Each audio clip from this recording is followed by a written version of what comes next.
Buenas tardes, bienvenidas a todas las personas que nos acompañáis.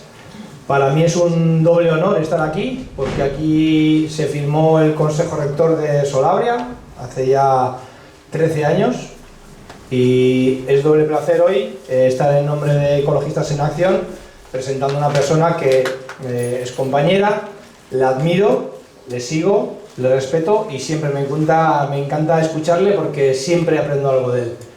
Así que bueno, si no le conocéis, es Fernando Valladares, científico del CSIC, activista científico, diría yo, que es importante, sobre todo en una parte de la divulgación, ¿no? De la transferencia de la ciencia, que muchas veces se pierde, ¿no? Parece que cuando se habla del panel intergubernamental del cambio climático es una entelequia que suena, pero detrás hay más de 2.000 personas trabajando, investigando y con mucha información que en muchas ocasiones no se traslada a la sociedad, todo ese trabajo, toda esa información, y que Fernando es una de las personas que se encarga de, al menos, que percole esos datos, esa ciencia, a intentar hacer una sociedad mejor. Agradecerle que haya venido a Torlavega, invitado por Ecologistas en Acción. Hemos ido a recibirle a la estación de tren de Tanos, como no podía ser de otra manera, y nos hemos dado un paseo estupendo en bici hasta aquí, con lo cual yo creo que está en condiciones de poder disfrutar de vuestra presencia. Vamos a tener una pequeña presentación de unos 45 minutos más o menos, siempre a Fernando le gusta añadir un poquitín más, y a partir de ahí luego ya haremos un turno de preguntas donde sí os pedimos por favor que levantéis la mano y las compañeras os toman, yo os moderaré un poquitín el turno de preguntas y la idea es generar un debate constructivo, con respeto y positivo, ¿no? Que al final es lo interesante. Así que por mi parte ya te lo he dicho todo. Fernando, te toca. Gracias. Pues gracias Gabriel por esta presentación y antes que nada 3 cosas. Enhorabuena por haber llegado a la edición 34 de estas jornadas. Cuando supe el número dije wow, esto tiene recorrido. En segundo lugar, muchas gracias porque me estáis dando lo único que tenéis, que es el tiempo, y espero estar a la altura de ese regalo. Y para contrarrestar ese regalo he traído un libro que lo sortearemos. Con los amigos de aquí hemos ideado un sistema al azar. Ya sabéis que el azar no existe, pero pretendemos como que haremos algo al azar, lo más al azar posible, y alguno de vosotros y vosotras se llevará un ejemplar de este libro en el que he puesto mucho esfuerzo y cariño y espero que resulte interesante. Así que nada, la charla de hoy de cambio climático va a ser un poco especial porque lo que dirían mis hijos de la chapa del cambio climático va a durar relativamente poco. Veréis que luego hablaré de cosas que dicen, pero ¿esto qué tiene que ver? ¿Qué hace el Valladares hablando de democracia, de derechos humanos? Pues no iba de cambio climático. De cambio climático voy a hablar un poco, pero veréis que está estrechamente relacionado con muchas de las cosas que hoy en día nuestro modelo de civilización cuestiona y acaban manifestándose en ese cambio en el clima, pero si no vamos a todas esas interconexiones que hay debajo o a los lados o desencadenando ese cambio climático, creo que nunca seremos capaces de resolverlo bien. Así que bueno, podemos empezar de muchas maneras, pero quizá una de las formas es, bueno, recordando un poco la hemeroteca, podemos empezar en septiembre del año pasado. Muchos de vosotros y vosotras, como le pasa a la mayoría de los europeos, no tenemos ni idea de lo que les pasa a los japoneses. Solo nos acordamos de ellos pues, de vez en cuando con alguna noticia estrambótica. Pues el año pasado, en septiembre, 4 millones de japoneses fueron desplazados por el tifón Shanshan. 4 millones de personas en un país bien desarrollado. Una gran diferencia de los japoneses y nosotros, aparte de sus ojos, es que ellos sí hacen caso de las alertas. Tienen una gran tradición de seguir los avisos que hacen las entidades estatales, los organismos, las administraciones, y de hecho en la Dana de Valencia, quizá lo sepáis alguno y alguna, los mejores informados y los que más respondieron a la alerta fueron los japoneses, los ciudadanos japoneses que vivían en Valencia, se enteraron y reaccionaron, porque su costumbre es precisamente cuando te dicen que vienen problemas, hacer caso. Bien, esto ocurría en septiembre, pero luego, como sabéis, la temporada de huracanes dejó algunos récords tremendos. Un tifón y un huracán es la misma cosa, solo que el huracán se suele llamar a lo que ocurre en el Atlántico Caribe y el tifón se suele dejar para el Pacífico, pero es más o menos la misma cosa. Y se da más o menos en las mismas condiciones, cuando el mar está muy caliente y esa energía del mar acaba dando lugar a esas tormentas tremendas que luego toman forma de vientos huracanados, etc., ¿no? Bien, pues los huracanes Helen y Milton, que tuvieron lugar entre septiembre y octubre, cada uno por sí mismo hubiera sido un récord absoluto. Ambos entran dentro de lo que se llaman tormentas arca. Y se llaman tormentas arca por el arca de Noé. Porque el diluvio universal ocurrió, y ocurrió más de una vez. Los sumerios, la verdad es que se vieron muy arriba contándolo. Quizá no fue como lo acabaron contando ellos, pero sí que es verdad que llovió mucho. Y la ciencia tiene formas de calcular, de estimar cuánto debió llover. Y para que os hagáis una idea, por ejemplo, en California se calcula que aproximadamente en los últimos 2000 o 3000 años, cada 300, 400 años había una de esas tormentas arca, es decir, una tormenta que dejaba tras de sí una precipitación parecida a la del diluvio universal. Ahora tenemos varias cada año. Cada una de estas dos era de esa categoría. Tanto Helen como Milton desencadenaron unas precipitaciones de absoluto récord. Lo que hace todavía más récord es que los dos ocurrieran con apenas semanas de diferencia. Y bueno, la Dana, de la que hablaremos más, la Dana de Valencia del 2024, recordar que el año anterior hubo otra Dana muchísimo más espectacular, que mató a muchísima más gente, pero como era en el otro lado del Mediterráneo, puntúan menos. Los humanos que quedan en el lado sur del Mediterráneo puntúan muchos menos. Fueron más de 20.000 y casi nadie se acuerda de ellos. No sabemos ni cuántos fueron exactamente, pero fueron sobre todo en Libia, ¿no? Y allí, pues la gente, muchas no están ni perfectamente censadas, las infraestructuras son bastante desastrosas, todo eso se alió para que la Dana fuera tan destructiva, pero esa Dana del 2023 también llegó hasta las costas de Grecia y provocó la mayor transformación del paisaje rural que ha sufrido ese país en más de un siglo. Fue una Dana tremenda, pero la de Valencia nos ha tocado muy de cerca y por tanto pues es interesante y hoy haré más reflexiones de lo que podríamos aprender y lo que deberíamos aprender de ese tipo de eventos extremos. En este repaso decir que claro que no se acabó la temporada con la Dana de Valencia. La Armada Invencible, que vaya nombre, es que el ser humano es fantástico poniendo nombres.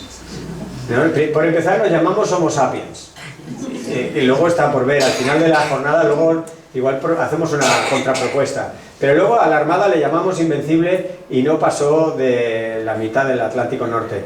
A nadie se le ocurre salir, y menos con aquellas embarcaciones, en plena temporada de tormentas.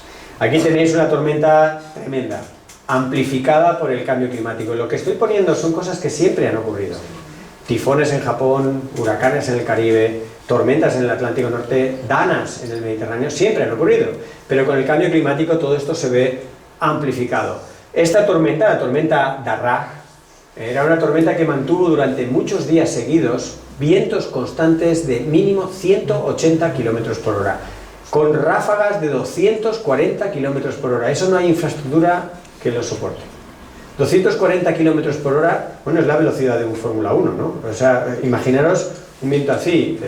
Yo estaba en la Antártida con vientos de 150 y una lata de guisantes de 5 kilos vuela. O sea, es muy difícil de calcular qué es una tormenta con rachas de 240 km por hora, y eso ocurrió en el mes de noviembre, diciembre, en esa zona que en su día derribó a la Armada Invencible. ¿Qué es lo que está pasando? Bueno, os lo estáis un poco imaginando. Yo entiendo que lo que habéis venido hoy aquí no sois representativos de Torrelavega, que quiere decir que sois personas que le dedican en una tarde que podrían estar viendo Netflix, pues a escuchar qué tiene que decir el Valladares. Eso hace que seáis, yo lo agradezco doblemente, personas poco representativas de lo que es la ciudadanía. La ciudadanía vive un poco de centros comerciales y en otro mundo, pero vosotros os interesa ver el mundo en el que estamos. Es un mundo en el que el cambio climático está incomodándonos la realidad. Una de las realidades que está cambiando es lo que la ciencia denomina límites planetarios. Ahora al entrar por aquí había algunos paneles y luego los podéis volver a mirar, pero son paneles muy didácticos que van abordando un poco lo mismo, la misma idea. La ciencia encuentra una manera numérica de decir dónde estarían los valores que pusieran en riesgo a la población humana, ¿no? Los límites planetarios son límites para las personas, son condiciones que debe reunir el planeta para que nosotros estemos dentro. Pensad que el ser humano es una de las especies pues más vulnerable y más sensible. Necesitamos muchas proteínas, agua, temperaturas, oxígeno, necesitamos cosas que una bacteria o que un tardígrado, un sipuncúlido, muchos equinodermos pues no necesitan tantas cosas. Así que nosotros somos de los primeros en quedar fuera de la ecuación si seguimos alterando. ¿El qué? Pues esas 9 condiciones que la ciencia establece, que 9 ejes, uno de ellos es la biodiversidad, otro es las condiciones del clima, otro tiene que ver con niveles de contaminación atmosférica o del agua, etcétera, ¿no? Así hasta 9. Y se cuantifica qué niveles, hasta qué niveles pues son seguros, y si los rebasas empezamos a entrar en situaciones problemáticas para nosotros. Esos son los límites planetarios. Y esta gráfica hace alusión a uno de esos límites planetarios, el que hoy más nos va a centrar la charla y las preguntas, que es el del cambio climático. El cambio climático en realidad es toda una colección de anomalías en el clima que están derivados de algo relativamente fácil de entender, y es que esas dos líneas se van separando. Una línea es la radiación que llega al planeta y otra es la radiación que el planeta devuelve, y cada vez devuelve menos de lo que le llega. Por eso se van separando y por eso va subiendo la temperatura de la atmósfera respecto a la era preindustrial, ¿no? Y teníamos ese valor de 1,5 grados, que era una temperatura de cierta seguridad. Ese era uno de los primeros límites planetarios que se habían planteado. ¿Cuándo? En el 2015. Fijaros, por belleza casi poética, esta gráfica, cuando se empiezan a separar significativamente las dos líneas, es precisamente en el 2015. ¿Y qué pasó en el 2015? ¿Os acordáis algo que tuvo el Tratado de París? La gran sonrisa de Obama diciendo "Yes, we can", que logró que 180 y tantos países firmaran pues unos compromisos, es verdad que no eran del todo vinculantes, para decir vamos a hacer las cuentas en cada uno de nuestros países para no subir las emisiones y no sobrepasar ese valor de 1,5 grados. Fijaros, el 2015 no lo alcanzáis a ver del todo, pero es prácticamente el año en el que esas dos líneas realmente se van separando más. O sea, no solo no hicimos nuestros deberes, sino a partir de entonces las cosas fueron a peor. La ciencia se ha quedado bastante corta. Aquí tenéis ya para el 2023 toda la distribución de temperaturas, prácticamente toda. Los cálculos para el planeta quedan a la derecha de ese 1,5 grados de seguridad. Es decir, hemos entrado, y en el 2024 se ha confirmado, en una zona poco segura para nosotros desde el punto de vista climático.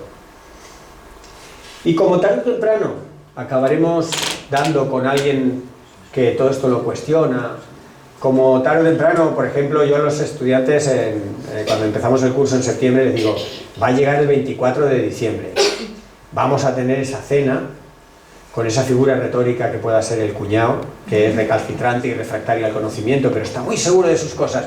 Y para hacerlo todavía todo más complicado, está la figura de, puede ser la suegra o la abuela, que dice, tengamos la fiesta en paz. Entonces, con la fiesta en paz, tú tienes a una persona que va diciendo unas cosas bastante disparatadas, algunas de ellas negando el cambio climático, diciendo que eso es una cosa de perroflautas o de sandías, que también nos llaman a muchos, ¿no? Sandías, verdes por fuera, rojos por dentro. Hay gente que se queda muy tranquila con esas bromas. Bueno, para que tengáis argumentos en esas conversaciones, llegado el caso, y no tengáis que levantar la voz, decir, porque una de las cosas típicas que dicen es, mira, no se aclaran, la ciencia no se aclara. Inundaciones, sequías, es que no tienen ni idea. De repente están hablando de que no hay agua, no hay que asomarse más a la ventana y ver todo lo que está cayendo. Bueno, pues es que las lluvias torrenciales y las sequías son las dos caras de la misma moneda. Es un principio físico bastante elemental, que se nos olvida, porque muchas de las cosas que estudiamos en el bachillerato se nos han olvidado. La atmósfera más cálida es capaz de absorber más vapor de agua. Concretamente, por cada grado de calentamiento de la atmósfera, almacena un 7% más de vapor de agua. Así que el agua en el planeta Tierra es un sistema cerrado, el agua ni se crea ni se destruye, pero va cambiando de fase líquida, sólida, se funden los glaciares, pasa líquido, el líquido pasa a vapor. Bueno, y ahora cada vez más hay en forma de vapor. Bien, ¿eso qué genera? En primera instancia sequía, porque ¿dónde la saca? De la vegetación o del suelo. Vale. Cuando se dan las condiciones de precipitación, por las condiciones de temperatura, presión, etcétera, hay más agua en juego, porque hay más vapor de agua en esa atmósfera más caliente. Y entonces es cuando tienes tormentas arca o tormentas torrenciales. Así que es perfectamente compatible, no solo es compatible, es que es debido a lo mismo, la lluvia torrencial y la sequía. Así que ahí ya tenéis una posibilidad de negociar con éxito a ese negacionista que tarde o temprano se cruzará en vuestros destinos. Fijaros, Cataluña, por ejemplo, empezó el año Si recordáis, en el 2024 con la mayor sequía de toda su historia y acabó también con una dana. Fue una dana de récord para Cataluña, pero claro, no comparaba con la dana de Valencia que había tenido lugar un mes y pico antes, ¿no? Pero fijaros qué contrastes, en el mismo sitio geográfico no se puede hablar de mayor contraste. Pues es que eso es lo que trae consigo una atmósfera recalentada.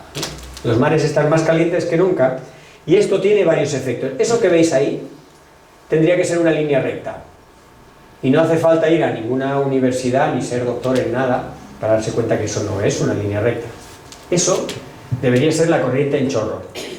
La corriente en chorro, que se genera por la rotación de la Tierra en buena medida y por tanto va de oeste a este, es una corriente de vientos bastante fuerte que hace que los aviones, por ejemplo, tarden 1 hora menos en venir de América a Europa que en ir de Europa a América, porque la tienen de frente. ¿De acuerdo? Esa línea, esa corriente en chorro, ha estado operativa durante miles de años. Durante probablemente más de 10.000 o 15.000 años, seguramente mucho más, pero al menos hasta entonces se puede documentar. ¿Qué está ocurriendo ahora? Pues que ya no es una corriente en chorro tan fuerte, porque lo que más mantiene la fortaleza de esa corriente en chorro es el gradiente de temperaturas entre el Ártico, las zonas árticas y polares, y las zonas templadas. Y el Ártico y las zonas polares se están calentando más deprisa en proporción que las zonas templadas, con lo cual esa diferencia de temperaturas se va atenuando, porque una se calienta más rápido, la fría se está calentando más rápido que la templada, y la corriente en chorro que las separaba va perdiendo fuerza. ¿Y qué ocurre cuando una corriente en chorro, en lugar de ser en línea recta, empieza a tener todas esas vaguadas y ondulaciones? Pues que tremendas bolsas de aire frío viajan de al norte hacia las zonas templadas, y viceversa, también tremendas bolsas de aire caliente de las zonas más cálidas del sur van llegando hasta latitudes sorprendentes, y en Siberia empiezan a tener incendios porque hacen unas temperaturas de un calor que nunca se había visto. Pero aquí tenemos un mar muy recalentado como es el Mediterráneo, con unas bolsas de aire frío muy grandes. A finales del verano se daban esas condiciones, pero nunca con un mar tan caliente ni con una bolsa de aire frío tan grande, que además no se movía. De los comentarios que se hacían durante la dana y la preocupación principal durante esas horas tremendas del 29 de octubre era: no se mueve, está lloviendo y no se mueve, porque normalmente es una cosa dinámica, es una masa de aire que viene con humedad, se eleva por las montañas costeras de los sistemas mediterráneos, se va enfriando y al enfriarse precipita. Eso es el fenómeno natural, que con determinadas condiciones puede ser más torrencial y demás. Pero es que en este caso estaba una tremenda bolsa de aire frío quieta, instalada allí, y era lo que estaba generando condensación y condensación y condensación, y por tanto una lluvia sostenida durante horas que generaron unos récords de precipitación nunca vistos. Pero hay que hablar en algún momento en todas las charlas de dinero. Si vosotros volvéis esta noche a casa y os preguntan ¿de qué ha hablado el Valladares? Y no ha hablado de dinero, entonces vaya porquería de charla que vas tú. Pues vamos a hablar de dinero. Yo no soy muy partidario, pero vamos a ponerle un poco de cifras. Fijaros, en esta gráfica lo que se muestran son lo que se llaman $1 billion disaster. Son los desastres de $1 billón. Un solo desastre tiene esa repercusión económica, $1 billón. Hace 30 años había 2, 3 por año en Estados Unidos. Estamos hablando de datos para Estados Unidos. Ahora hay 26, 25, 26 eventos que cada uno de ellos cuesta $1 billón en Estados Unidos, donde lo pueden cuantificar bien, donde hay agencias aseguradoras, donde todo está mucho más verificados. Esto también está ocurriendo en otros países donde no se tiene todo tan bien documentado. Los datos económicos asociados a los eventos extremos hoy revelan que los daños son 6 veces mayor de lo esperado. Sencillamente, para resumir, no tenemos dinero hoy para hacer frente a lo que el clima está causando hoy. ¿Y qué ocurre cuando no tienes dinero? Hay dos cosas. Si corres más que el camarero, haces un simpa y te vas sin pagar. Pero en estos casos que no hay de dónde salir, pues entonces te hipotecas, que es algo muy normal. Tú le pides al Banco Mundial o al Fondo Monetario Internacional: oye, que es que me ha ocurrido dos de estos eventos muy seguidos. Ellos no tienen ningún problema en prestarte dinero, te lo prestan, claro, con un pequeño interés, y tú te vas hipotecando, y llega un momento que te hipotecas con el dinero que ya ni es tuyo, porque es el dinero de tus hijos, de tus nietos.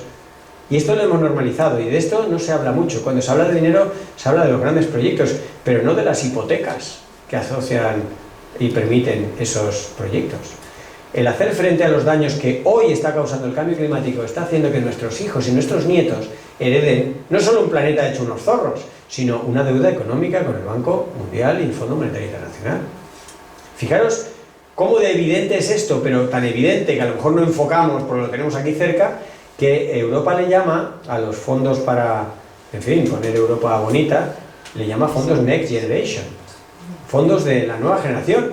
Es decir, cuando veáis a un joven enfadado, le tenéis que pedir disculpas, porque tiene todas las razones del mundo para enfadarse. Le estamos dejando el planeta como unos zorros y le hemos robado la cartera, porque no le hemos consultado, le estamos tomando su dinero sin ni siquiera hacerles parte de la decisión.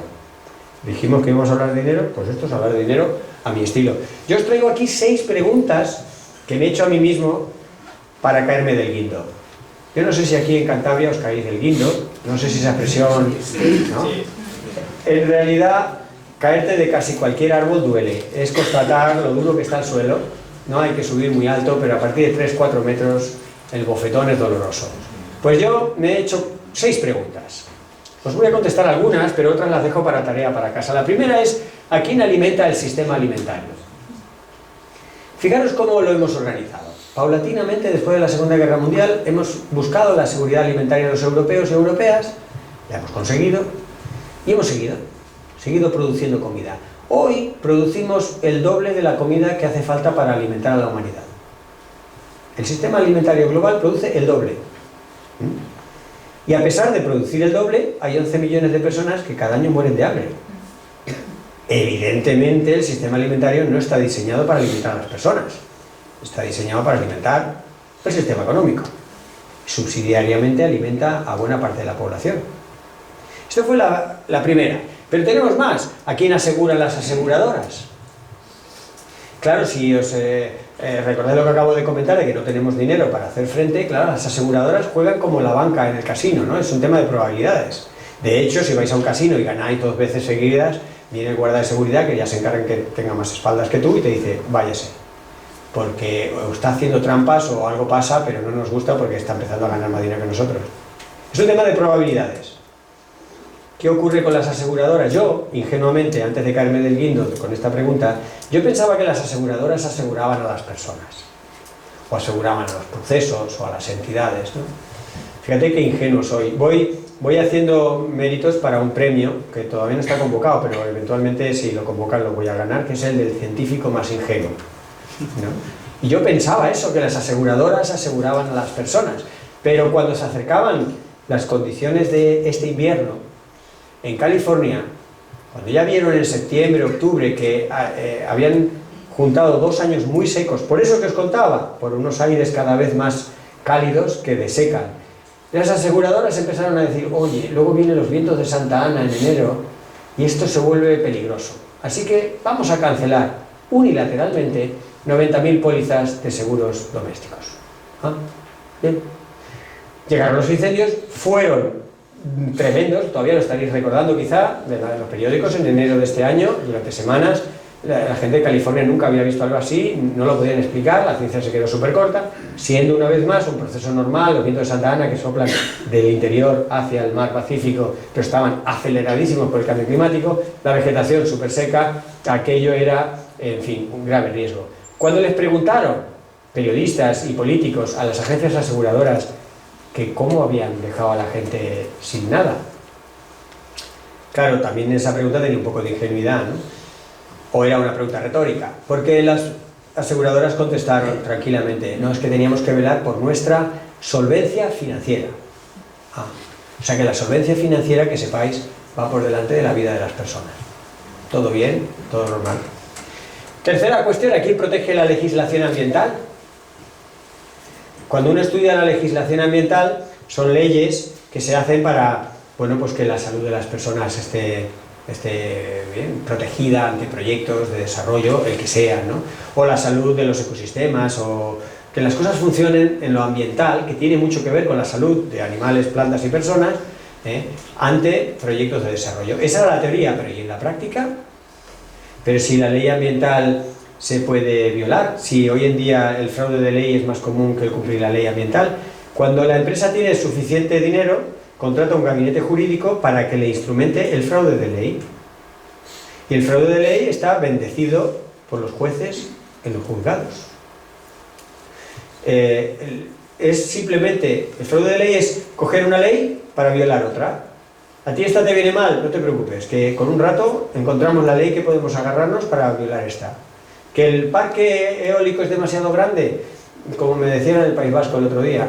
No, nuestro propósito es que los proyectos no vayan a Madrid. Esto lo resolvemos aquí. ¿Pero cómo? Sí, lo vamos partiendo en trocitos, que sean pequeñitos, entonces el proyecto eólico, lo que queráis, porque esto se aplica a todo, se aplica a una macrogranja, se aplica a un campo eólico, se aplica a todo.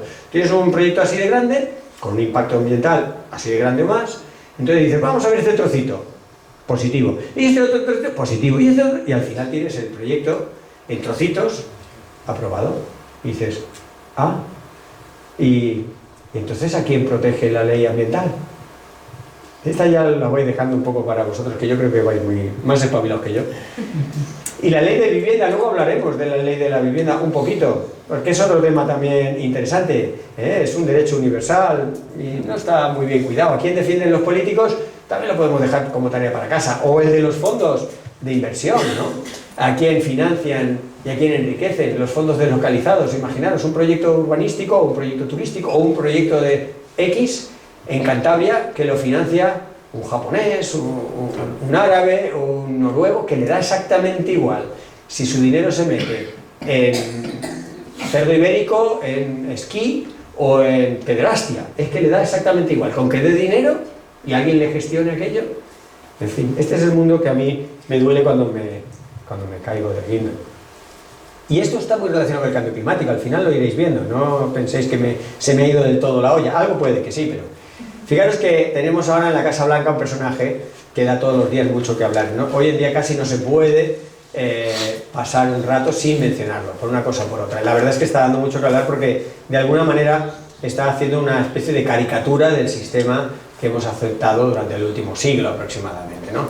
Y una de las frases tremendas que podemos sacar de su proyecto de gobierno es que no va a dejar ni un gramo de petróleo sin explotar mientras sea rentable. O sea, el único freno a las propuestas de Donald Trump es que algunas de sus propuestas no sean rentables y al final sea el propio mercado el que le impida cumplir su promesa o su objetivo, ¿no? Y fijaros, mujer tenía que ser, Donella Meadows, podríamos estar hablando de ella mucho rato, es una mujer interesantísima, física, hace 50 años escribió un tratado sobre los límites al crecimiento. Esta mujer fue muy poco entendida, muy poco aceptada en su tiempo como mujer. Además, imaginaros, una mujer en un mundo de hombres hace 50 años diciendo que el crecimiento económico tenía límites, que había límites al crecimiento. Si ahora, el año pasado lo dijo nuestra reina Leticia y le llovieron bofetadas hasta el DNI, imaginaros hace 50 años una mujer diciendo cosas así. La cuestión, la diferencia entre la reina y Donella Meadows es que Donella Meadows era física y lo decía con números. Y sus números, a pesar de que en aquel entonces no había la capacidad de computación que se tiene ahora, fueron muy precisos. Pero hoy no voy a hablar de esa parte de Donella Meadows. Yo me quedo con esa sonrisa y con esa frase tan alegre y tan paradójica, en la que dice, pasaremos a la historia como la primera sociedad que no se salvó a sí misma porque no era rentable. Entonces, como no es rentable, pues, ¿qué le vamos a hacer? Fijaros, este diagrama de como una cascada, de efectos en cascada, está sacado de una publicación de hace 3 o 4 años. A mí este trabajo me sirvió para entender muchas interacciones, muchos efectos que a veces no te parecían estrechamente conectados con el cambio climático. Os los voy a contar porque no alcanzaréis a leerlo y se entiende muy bien. Básicamente, el gráfico de la derecha tenéis que pensar que cada burbujita son muchos datos, cada flecha son correlaciones, estadísticas muy significativas. Hay mucha ciencia detrás de eso. El trabajo original está en inglés, está hecho por gente muy potente, pero bueno, se entiende muy bien el gráfico porque tú tienes arriba calentamiento global, calentamiento de la atmósfera, y a partir de ahí tienes subida del nivel del mar, cosa que no nos sorprende. Tienes movimientos de algunas especies, pérdidas, amenazas en la diversidad, tienes también enfermedades infecciosas transmitidas por insectos, mosquitos, etcétera, que con el calentamiento se empiezan a mover a zonas más frías. Todas esas cosas nos van sonando, pero A mí de esa gráfica me empieza a gustar o interesar o provocar hacia la mitad. Cuando, por ejemplo, ya te pone desplazamientos de la población humana. Efectivamente, la mitad de las personas que hoy en día dejan sus hogares lo hacen por razones climáticas. Bien, pero esto sigue teniendo más y más flechas. Por ejemplo, desigualdad económica. A este trabajo le falta la flecha en el otro sentido, porque tienes la flecha de calentamiento, aumenta la desigualdad económica, evidentemente. Si tú eres pobre, con el cambio climático vas a ser doblemente pobre, y el rico va a ser algo más rico. Se van acentuando las diferencias. Estamos en el momento, Elon Musk se considera la persona más rica que jamás ha vivido en el planeta, corrigiendo por las diferencias históricas, las monedas, el valor adquisitivo. La riqueza de Elon Musk es el 1,6% del Producto Interior Bruto de todo Estados Unidos, que sigue siendo todavía el país más rico del planeta, a pesar de que Donald Trump está haciendo para que no lo sea. O sea, las desigualdades las tenemos muy patentes. Así que un efecto es cambio climático, aumentar las desigualdades económicas, pero como digo, también hay otra flecha en este sentido. Las desigualdades económicas también acentúan los cambios en el clima. Nos sale ambientalmente carísimo que haya personas muy ricas. El 1% de la humanidad cada vez emite, el 1% es lo que se consideran como los 1.000 millonarios, son las personas que tienen más de 1.000 millones. Ese 1% cada vez emite más, mucho más que todos los demás, que el 99% de la humanidad en proporción. Su dinámica es exponencial, porque se van acentuando las diferencias, porque cada vez acumulan más capacidad de hacer cosas que acaban emitiendo gases de efecto invernadero.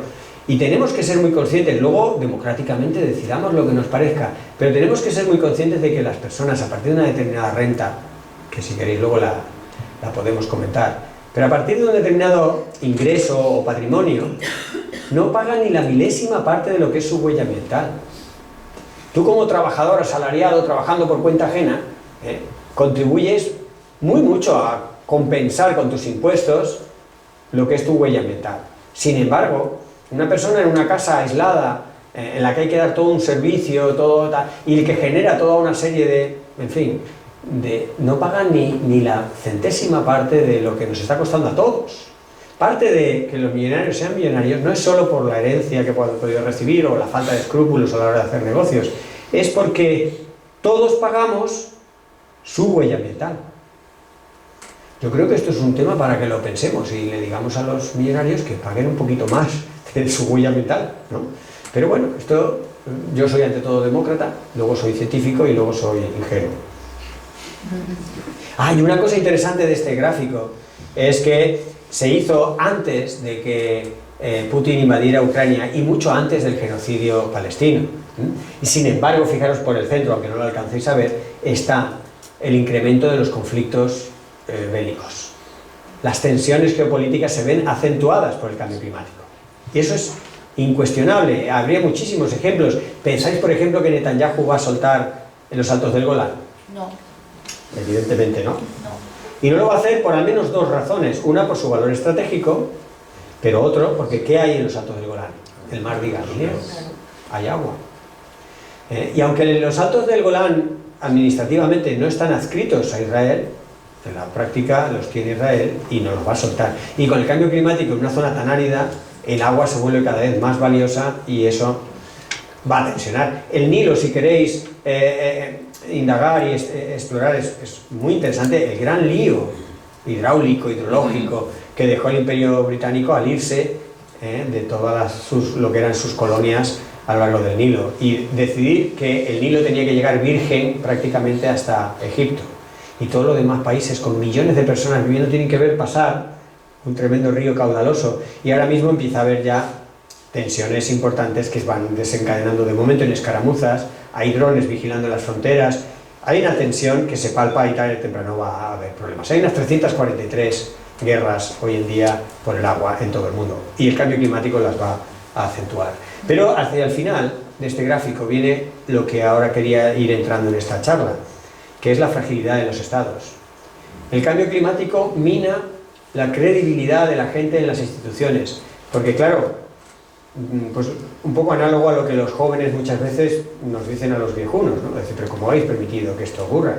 Pues la ciudadanía en general dice, ¿qué instituciones tenemos al cargo que han podido llevarnos por estos derroteros climáticos? En general, cuando las cosas van así de mal, empieza a resquebrajarse sobre todo los procesos democráticos. Y eso ya estaba en ese gráfico antes de que estuviera Donald Trump y tal. Eso tiene como 3-4 años. Este artículo, que se publicó en enero, lo hizo Carothers y Hartnett, son científicos, pero de un ámbito en el que normalmente no contamos con ellos. Porque cuando se habla de científico uno tiende a pensar en científicos numéricos, matemáticos, físicos, ingenieros, químicos, ¿no? Incluso biólogos como yo también entramos porque medimos, cuantificamos, hacemos estadística. Pero nadie tiene en la cabeza y por tanto no están en los comités asesores casi nunca. Fijaros en la pandemia, la falta que nos hubieran hecho humanistas. Estamos ante problemas de la humanidad y no hay humanistas. No están psicólogos, antropólogos, sociólogos o sociólogas. Todas estas ramas que abordan nuestros cortocircuitos mentales, individuales y nuestros problemas para ponernos de acuerdo en algo, resulta que no están. Este trabajo escrito por ellos, a mí lo que me cambió el chip profundamente es que veía que el cuestionar, el erosionar las instituciones o la democracia no era una consecuencia, como veíamos en ese gráfico, que a medida que el cambio climático va impactando, como una de las consecuencias es la fragilidad de los estados, que era como lo habíamos visto hasta entonces. En este artículo te razonan, y es muy convincente, que en realidad no es una consecuencia, es un requisito. Es un requisito minar las democracias, es un requisito cuestionar el Estado, es un requisito que la gente no confíe en los representantes políticos ni en la forma en la que tenemos de funcionar, y es un requisito ¿para qué? Para poder sobreexplotar todo lo que haga falta. Porque ¿qué es una democracia? A pesar de que pueda funcionar fatal, yo no quiero decir que las democracias son perfectas, me he definido como demócrata, pero si tenéis un sistema político mejor, yo no tengo ningún inconveniente. Lo que pasa es que no se me ocurre, ni he leído ni he visto en la práctica en los últimos siglos algún sistema para tomar decisiones más equilibrado. ¿Qué es una democracia? En el fondo es un sistema de balances, en los que tienes gente alta o baja, gorda, flaca, de derechas, de izquierdas, con dinero o sin dinero, que viven en Torrelavega o en Madrid. Toda esta gente opina y actúa y propone, y las cosas tienen contrabalances. Y a lo mejor lo que desde Madrid se puede ver muy bien para la Liébana, resulta que lo de la Liébana dicen ni de broma.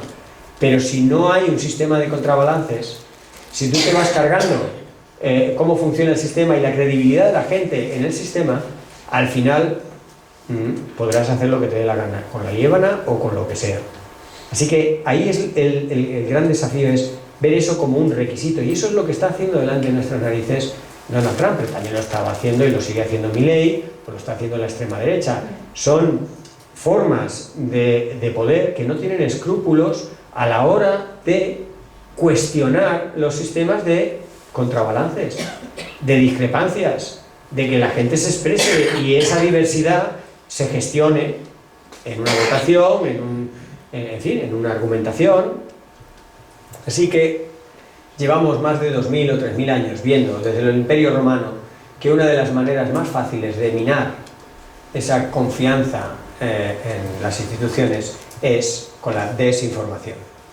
Si uno tiene el tiempo de mirar cómo los emperadores, en el momento en que los emperadores romanos, en el momento de que era obvio que el Imperio Romano empezaba a hacer aguas, de las primeras cosas que trabajaron a fondo fue el mentir institucionalmente, el confundir, el dar estrategias de desinformación. Lo vimos con los nazis a medida que avanzaban por Europa, ¿no? Tenían a Goebbels, que era un rey de la propaganda, que es lo que tiene ahora Trump con Elon Musk. Es decir, para poder generar un estado de descrédito de cómo funciona la sociedad, tienes que tener un mecanismo de propaganda, mejor o peor. Ahora tenemos estrategias digitales, hace 2000 años no, pero el principio es el mismo. Y las palabras y las mentiras son sorprendentemente iguales. Solo hay que cambiar a lo mejor una palabra y la frase te vale entera. Aquello que decía Goebbels, de que una mentira dicha suficientes veces se convierte en verdad.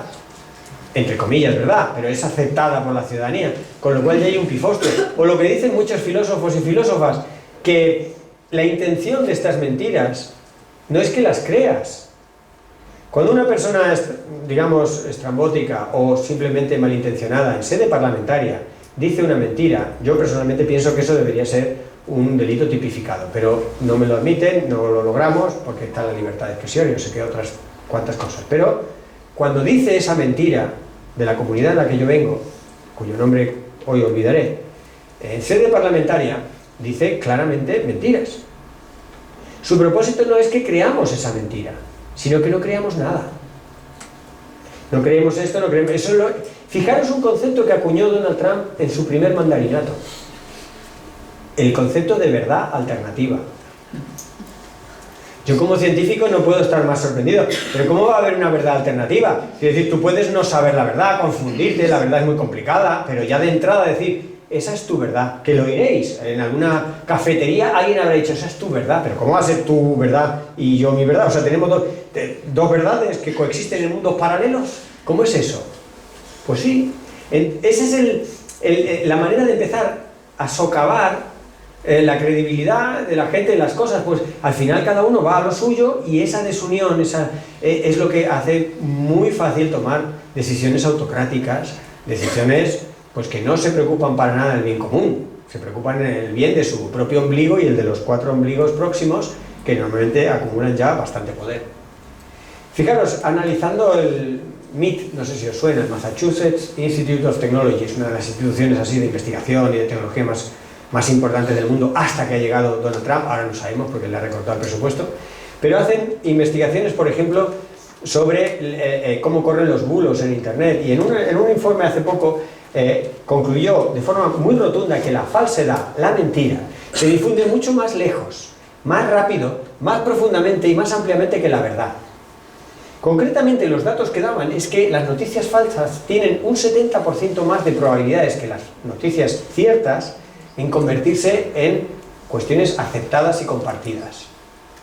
La razón tiene que ver un poco con nuestro cerebro. Es que nuestro cerebro se nos ha quedado corto para el mundo que hemos generado. Tenemos el mismo cerebro que un cazador-recolector de hace 10.000, 15.000, 50.000 años. Es el mismo cerebro. Y nos hemos llenado de cosas extrañas y estamos sometiendo a nuestro cerebro a un montón de situaciones para las cuales no estamos preparados. Entonces, a nuestro cerebro le encantan las cosas originales y divertidas. Y como las mentiras son originales y divertidas, resulta que nos las creemos más que las verdades. Porque las verdades tienden a ser más bien sosas y predecibles. Y eso hace que el 70% de las mentiras, frente a un 30% de las verdades, se hagan populares. Y estos efectos son particularmente significativos en todo lo que tiene que ver con el ámbito de la política. De hecho, hay estudios de psicología en los cuales muestran otra de los cortocircuitos de nuestro cerebro. Nuestro cerebro hay que aprender a quererlo, pero la verdad es que no está a la altura. Yo por eso decía lo del Homo sapiens. Nuestro cerebro está lleno de fisuras y de cortocircuitos. Por ejemplo, no hace falta más que entender cómo funciona el marketing. El marketing es una estrategia para que deseemos ir por una calle perfectamente horizontal y asfaltada con un vehículo de 2.000 kilos 4x4. Eso es aprovechar un fallo de nuestro cerebro, evidentemente. Y esos fallos se pueden aprovechar para venderte un coche que no necesitas, o se pueden aprovechar para inseminarte con todo tipo de cuestionamientos extraños. Fijaros, a pesar de que socialmente la verdad está muy bien conceptualizada, cuando uno pregunta a la gente, se hace una encuesta, la gente es de las cosas que valora más, la honestidad, la verdad, la sinceridad. Sin embargo, a la hora de votar, premiamos al mentiroso. Los políticos que más mienten son los más reelegidos. Pero esto no es una opinión de tertuliano. No tengo aquí el artículo porque esto me ha venido ahora solamente, pero si tenéis interés os busco los artículos, no hay uno ni dos, en los cuales las encuestas revelan que los políticos que dicen más la verdad son menos elegidos que los que mienten más. Entonces nosotros valoramos la verdad, pero sin embargo votamos al que miente. Por eso digo que el cerebro nuestro tiene margen. Tiene margen. Volvamos otra vez a la catástrofe, porque esta catástrofe nos va a asediar. La Dana, bien. Pero es que teníamos alternativas, y las sabemos. De hecho, después de millones de años de evolución, la vegetación de ribera mucha de ella es perfectamente capaz de tolerar cambios en el caudal. Y hay toda una gradación de árboles, de arbustos, de herbáceas, de juncos, más flexibles, menos flexibles. Todo eso tiene unas grandes ventajas para frenar la velocidad del agua. Si os fijáis, cuando hay una cuestión tan catastrófica como estas inundaciones, lo que rompe es la velocidad del agua. Todo lo que la frene, pues son ventajas. Pues si los sistemas naturales funcionan así, si además las propuestas que van en este sentido y que en algunos momentos, incluso desde la prensa, muchas veces se azuzan con intenciones un poco de hacer un falso debate, ¿no? Los ingenieros por un lado, todo canalizaciones, embalses, presas, y por otro lado los perroflautas y los ecologistas, todo naturaleza y tal. Pues probablemente ni una cosa ni otra, sino las dos, dependiendo de en qué zonas densamente humanizadas no es tan fácil aprovechar la naturaleza, pues habrá que echar mano de alguna solución más de tipo ingenieril. No es una cosa blanco-negro, pero indudablemente todo lo que pueda resolver con la naturaleza va a ser resiliente, va a tener una serie de propiedades que además ya las conocemos, no hay que irse muy lejos. Por ejemplo, el río Arga en Navarra, cuando el canal se volvió a hacer río, el nivel de catástrofe, de daño de las inundaciones era muchísimo más bajo. O sea, que tenemos muchos ejemplos, pero no nos gustan. Estas propuestas, como no generan mucho desarrollo del Producto Interior Bruto, pues es que no seducen. Y entonces los alcaldes, los presidentes, los responsables, pues no se sienten atraídos y no están presionados por el sector, digamos, productivo para que se implementen, porque son muy baratas. Fijaros aquí este Roto, yo creo que muchos y muchas conocéis al Roto, que hace estas viñetas de humor negro bastante tremendas, porque es un humor que cuando te ríes por otro lado te da como un poco de cosa. En este caso le hace decir a un bufón: desviaremos los ríos, canalizaremos las ramblas, apartaremos los mares, pero el caos urbanístico, ese caos no se toca. Y eso define un poco la sociedad que vamos aceptando entre todos y todas. Y uno de los análisis más preocupantes en los últimos años es que el asesoramiento científico en la toma de decisiones está fallando. Cada vez más vamos entrando en cosas que recuerdan, cuando os acordáis cuando, no sé, pues en la Roma o la Grecia clásicas, ¿no? Se iban a entrar en una batalla, pues se iban a los dioses, se abría, no sé, en ocasiones se le abría un ave y se veían las tripas, en otros se quemaba algo, y se interpretaba si ibas a ganar o no ibas a ganar. Independientemente de lo que saliera, el emperador ya había decidido que iba a la guerra o que no iba a la guerra, y luego le hacía al sacerdote que mirara aquello como que saliera lo que tenía que salir, como los estudios de impacto ambiental, que salga lo que tenga que salir. Si sale tal, como ha pasado con Altri, ¿no? Altri han ido cambiando a los técnicos hasta que al final unos técnicos que dijeron, vale, venga, sí. Bueno, pues entonces haces lo mismo con los científicos. Oye, que está el Valladares diciendo que... No les escuches a Valladares. Ah, mira, tenemos a uno que dice que la Tierra es plana. A ver, sigue, este me interesa. Y el asesoramiento científico, en una encuesta que se ha hecho a nivel internacional en todos los países del mundo, está fallando en más del 70-80% de la toma de decisiones importantes, graves para la humanidad. Estos son los tiempos que corren. Y ahí tenemos a este señor que, en fin, solo mencionarlo a muchos nos incomoda, y por ahí he oído algún gemido. Carlos Mazón. Este señor, independientemente de lo que podamos pensar a título personal, esta persona no estuvo donde tuvo que estar, pero bien. Después de unos meses, en su comunidad autónoma, se celebraron unas jornadas con los 70-80 mayores expertos mundiales en inundaciones. De las conclusiones de esas jornadas salieron una serie de recomendaciones que son exactamente las contrarias a las 3 leyes que él ha propuesto. Él ha propuesto, por ejemplo, flexibilizar el modelo urbanístico para poder construir en zonas inundables. Pues eso no era la recomendación. Luego ha propuesto modificar la aplicación de la ley de costas para poder construir hoteles no ya a 500 metros del frente, sino a 200, más cerca. Con la subida del nivel del mar nos parece muy lógico, ¿no? Y luego la Albufera de Valencia, la Huerta Sur, de las 11.000 hectáreas que quedan seminaturales, ha propuesto artificializar 4.000. Cuando precisamente la relativa naturalidad de la Albufera de la Huerta Sur que quedaba fue lo que amortiguó en parte, y que podría haber sido mucho peor, la catástrofe y la devastación, ¿no? Hubo muchas zonas que no fueron golpeadas con la fuerza de las aguas gracias a que había zonas de expansión, a que rompió aquella rambla del Pollo y a que el agua pudo encontrar salidas porque había sitio a donde ir. Pues aquí tenéis a un representante político, R que R. Hemos, y aquí me gustaría poner el plural de todos, porque creo que no es tanto buscar culpables, porque si cortamos la cabeza a Carlos Mazón, que es algo que ya van 5 manifestaciones mayoritarias en las que se busca, ¿no? Pero si le cortamos la cabeza a Mazón y el que sale, y no hemos cambiado el sistema, saldrán mazoncitos. No habremos cambiado gran cosa. Si no vamos a qué es lo que ha generado en las circunstancias a esa persona y en general esa manera de tomar las decisiones, estaremos repitiéndonos una y otra vez en bucle, ¿no?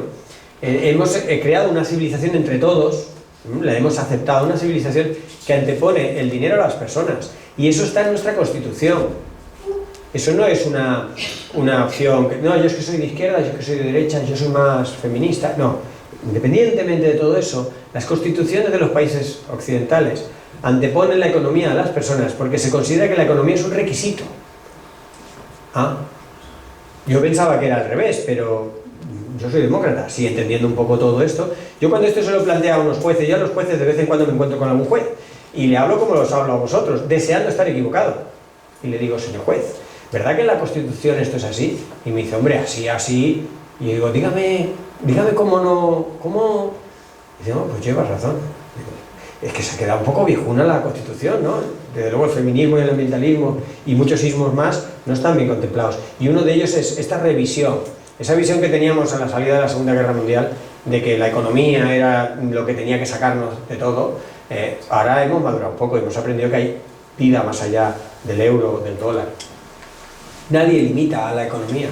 Se suponía que los políticos eran ese contrapeso, la ciudadanía en forma democrática y los políticos representándonos, pues ponían pues un contrapunto a esos proyectos que nos llevaban a reventar los límites planetarios, pero en la práctica estamos viendo que eso no está ocurriendo.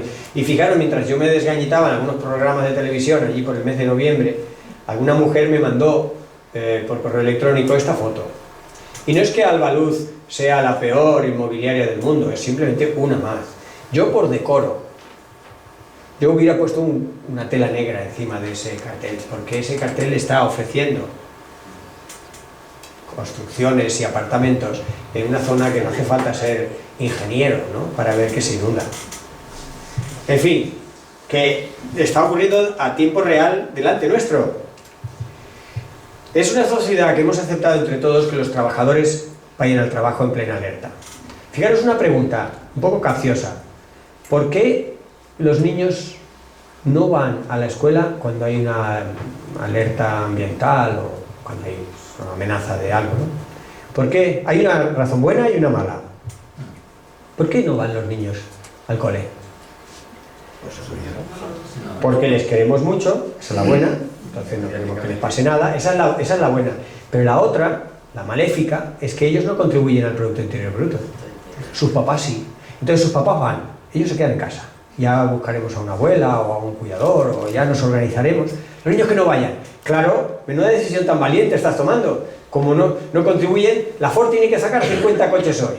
Y si no van los padres, no salen los 50 coches. Así que los padres van. No, pero que hay una amenaza. No, bueno, los niños que se queden en casa. En fin, fijaros, para repartir un poco responsabilidades en este modelo de civilización y no pensar que estos son los malos, nosotros somos los buenos. Aquí somos todos medio malos, medio buenos. Unos por no hacer suficiente, otros por no saber, otros por ser, sí, realmente más irresponsables. Pero el sector público, en el caso de la Dana, claramente no estuvo a la altura. Vale, no me voy a cebar más con eso. El sector privado tampoco reaccionó y me gusta siempre poner el ejemplo de Ford. No es que sea tampoco la peor, hubo más, pero Ford tenía a más de 600 trabajadores esperando unos autobuses que nunca llegaron. Pero, ¿qué hacían los 600 trabajadores ahí? ¿Qué hacían?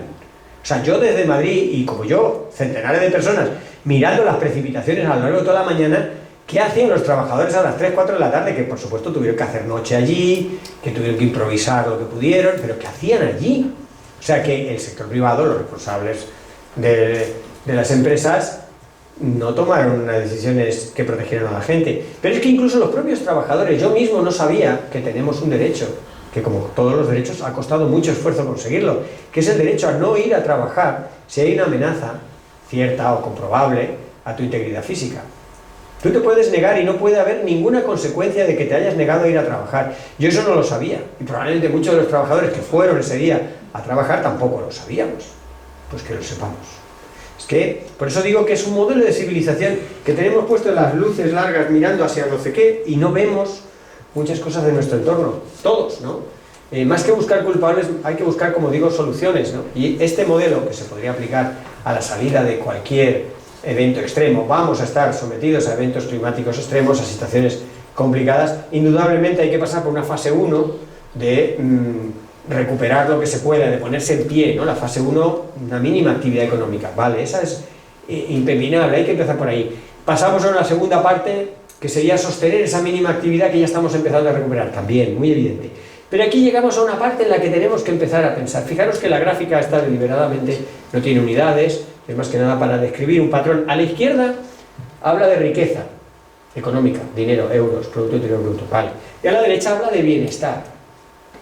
A mí me gustaría que de hoy nos quedara a todos una semilla de provocación y que reivindicáramos constantemente a todo el mundo, a nuestros empleados, a nuestros representantes, a nuestros padres, a nuestros vecinos, el derecho a definir qué es el bienestar.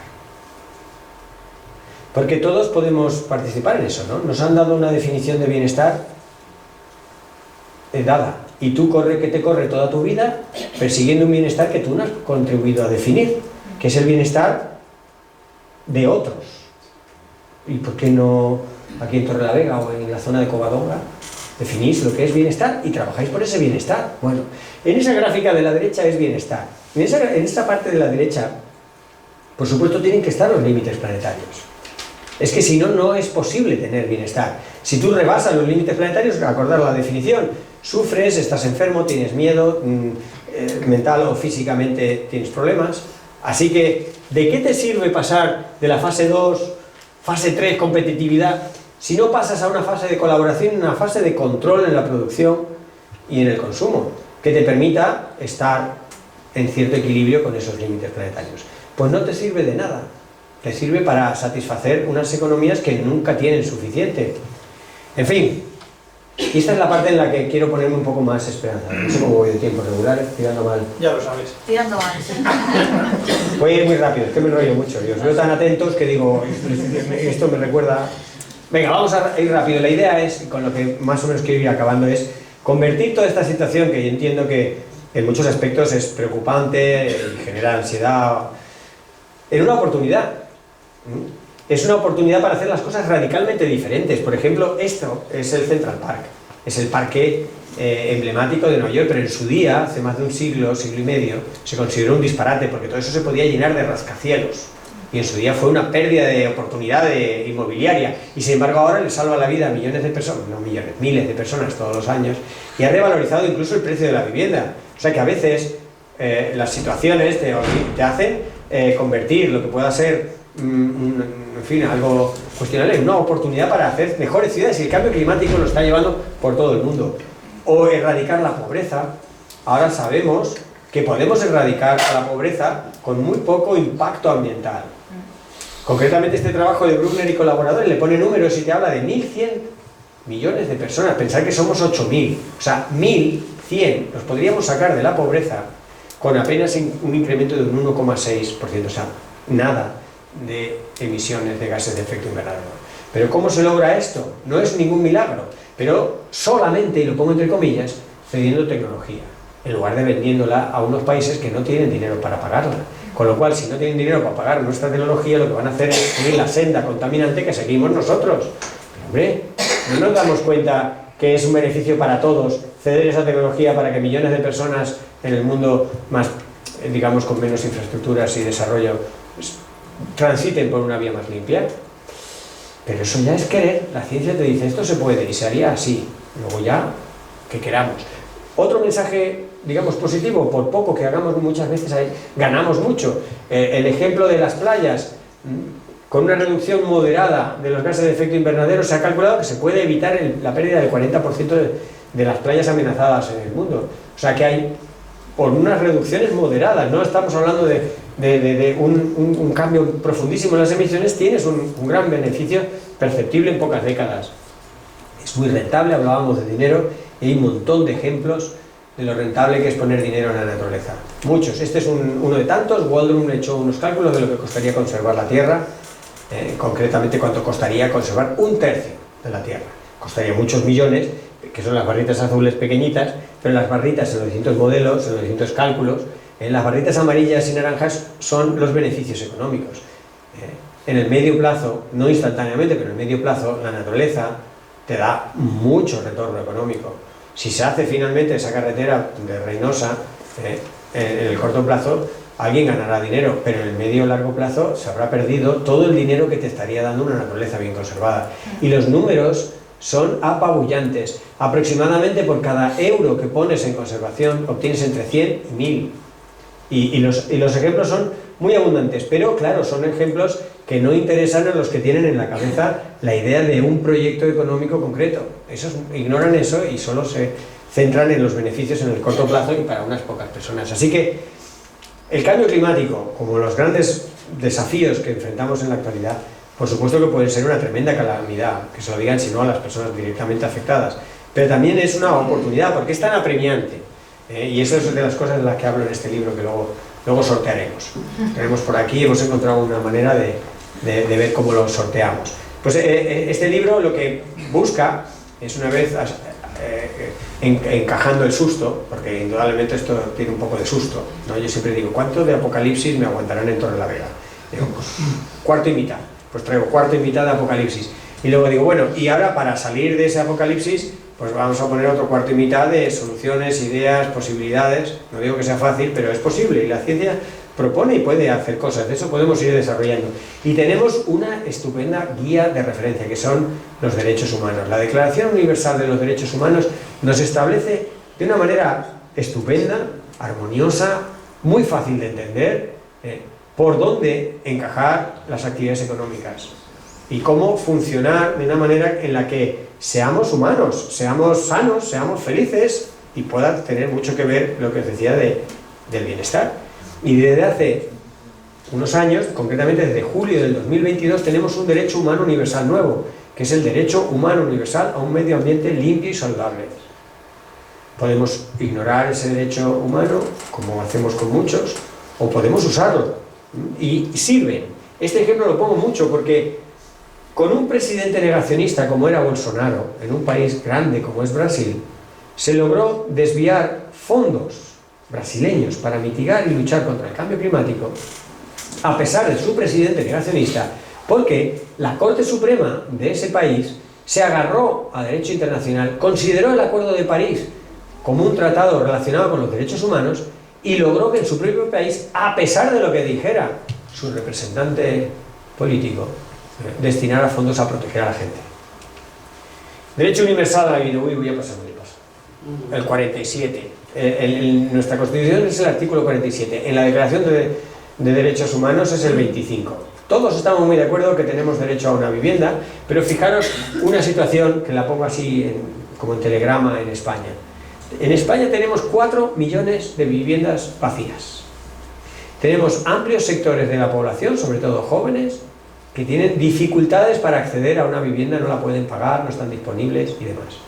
Y tercero, el sector de la construcción encadena récords de inversión y de beneficios económicos. En el 2023 un 2,4% de crecimiento y en el 2024 un 2%.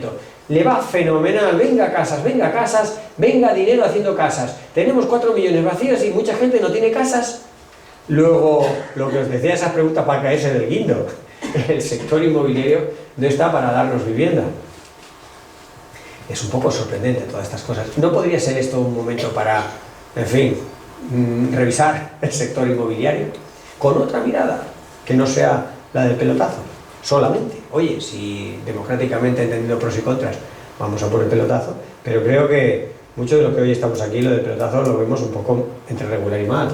Hay 5 cosas que hay que cambiar y voy a pasar también muy de paso porque más o menos han ido quedando, pero por resumirlas, porque vayan quedando Por supuesto que hay que cambiar el sistema económico. A mí me encanta este señor. Tenemos en España varios economistas de los que uno se puede sentir orgullosos, porque son economistas reflexivos, no son economistas extraterrestres. Los que predominan, los que todavía siguen enseñando en la mayoría de las facultades de economía del mundo, no solo de España, son economistas extraterrestres. Y se llaman así, o yo los llamo así, no soy el único. Mañana Yayo Herrero también les llama así, porque enseñan y aplican una economía que no es terrestre. Es una economía basada en un planeta infinito, donde se puede crecer indefinidamente. Bien, pues personas como Martínez Alier y tantos otros dicen, vamos a cambiar el sistema económico, y paradójicamente dicen, y no os fiéis de los economistas. A mí me recuerda aquella paradoja, ¿no?, cuando Pericles decía, todos los atenienses somos mentirosos. Me quedabas así un poco, sabiendo que él era ateniense, y dices, ups. Bueno, lo dejo con un poco de broma, ¿no? Pero, bueno, el agua, una pincelada, el agua, tarde o temprano, incluso a ver de Cantabria, el agua le va a resultar un pequeño problemilla. El agua va siendo, por lo que decía, por un principio muy físico, se va haciendo muy escasa. El cava en Cataluña, una bebida que está vendida por antelación de su cosecha, es una de las maravillas económicas y culturales de la región. Pues no había agua para tanto cava, y tenían que reducir la plantilla en empresas como Freixenet. O en México, por ejemplo, ¿no? Tuvieron que cerrar varias fábricas porque no había agua para tanta cerveza. O desde luego no hay agua para tanto turismo. En buena parte de España ya no hay agua para tanto turismo, pero como el turismo es sagrado, quien se queda sin agua es la gente. No tenéis más que ver las fotos de Málaga, Ibiza, Canarias, tantos sitios donde la gente no tiene agua de boca, pero los turistas cuando son entrevistados dicen, uy, aquí hay mucha agua. En mi hotel tenemos jacuzzis, tenemos spas y piscinas. No hay agua para todo eso. No sé por cuánto tiempo lo vamos a mantener. Ahora lo hablamos, guárdate la idea. Estoy a punto de terminar y quedamos. Esto es un plano de Detroit, donde también se practica el pelotazo urbanístico, pero es que resulta que han tenido que pintar de verdes y azules algunos edificios que no se van a poder construir porque no hay agua. Y están los inversores y los corruptos, o no corruptos, al poder, incrédulos, diciendo, ¿será posible algo tan tontorrón como es el agua? Tenemos la maquinaria, la inversión, el terreno, todo allanado y no hay agua. Pues no hay agua para tanta construcción. Por supuesto que no hay agua para tanto regadío. Bien, decrecimiento, no me voy a enrollar mucho. El decrecimiento lo vimos en un seminario con Gabriel, si queréis, allí nos detuvimos, está grabado el vídeo, lo pueden consultar. Así que solo quedaros con la idea de que el decrecimiento económico es ineludible, va a ocurrir. La inteligencia, si es que estamos a la altura de Sapiens, es que lo planifiquemos antes. Y que lejos de estar asociado con austeridad y sufrimiento es abundancia radical. El decrecimiento económico es la forma para asegurarnos tener abundancia de lo que nos hace humanos y de todos estos derechos y valores que de otra manera no podríamos tener. Así que también hay que cambiar, junto con el sistema económico, el sistema energético. De esto no vamos a hablar en mucho detalle, pero solo deciros que necesitamos muchísima menos energía de la que ya hoy estamos produciendo y consumiendo. Y me diréis, ¿necesitamos para qué? Pues para ser sanos y felices. En este artículo, porque me gusta también recordar que los niños muchas veces te hacen esas preguntas básicas, que cuando somos mayores nos hacemos muchos más líos. Y fue un niño de unos 9, 10 años que me preguntó, ¿cuánta energía necesitamos? Qué pregunta más inteligente y qué difícil es contestarla. Yo fui a la Red Eléctrica Española, se lo pregunté a Endesa, a las grandes energéticas, se lo pregunté al propio Antonio Turiel, lo he ido preguntando a todo el mundo y nadie sabe decirme, o los que me dicen algo muy complicado. Pero encontré, hace buscar un artículo en el que miraban 9 indicadores de salud y bienestar y cómo se iban alcanzando a medida que tenías más energía. Y se encontraba un valor de energía a partir del cual, por más que tuvieras, no eras ni más sano ni más feliz. Ese sería el valor de energía si fuéramos sapiens, que deberíamos producir y consumir. Y ese, para que os hagáis una idea, es más o menos la mitad de lo que producimos y consumimos hoy en día en España. Fijaros si tenemos margen para decrecer. Pero las propuestas son multiplicar por 5 o 6 lo actual, que sería 10 o 12 veces más de lo necesario para ser sanos y felices. En fin, cambiar el modelo de empresa. A este señor, durante algunos años lo puse casi, si no de modelo, como de esperanza en el sector privado. Larry Fink. Este señor es el capo máximo de BlackRock, la principal entidad financiera del planeta. Bien, este señor, en el año 2022, vetó a 4.800 directivos de 2.700 empresas porque su comportamiento no era ambientalmente aceptable. Y dije, ostras, a mí aquello me inspiró.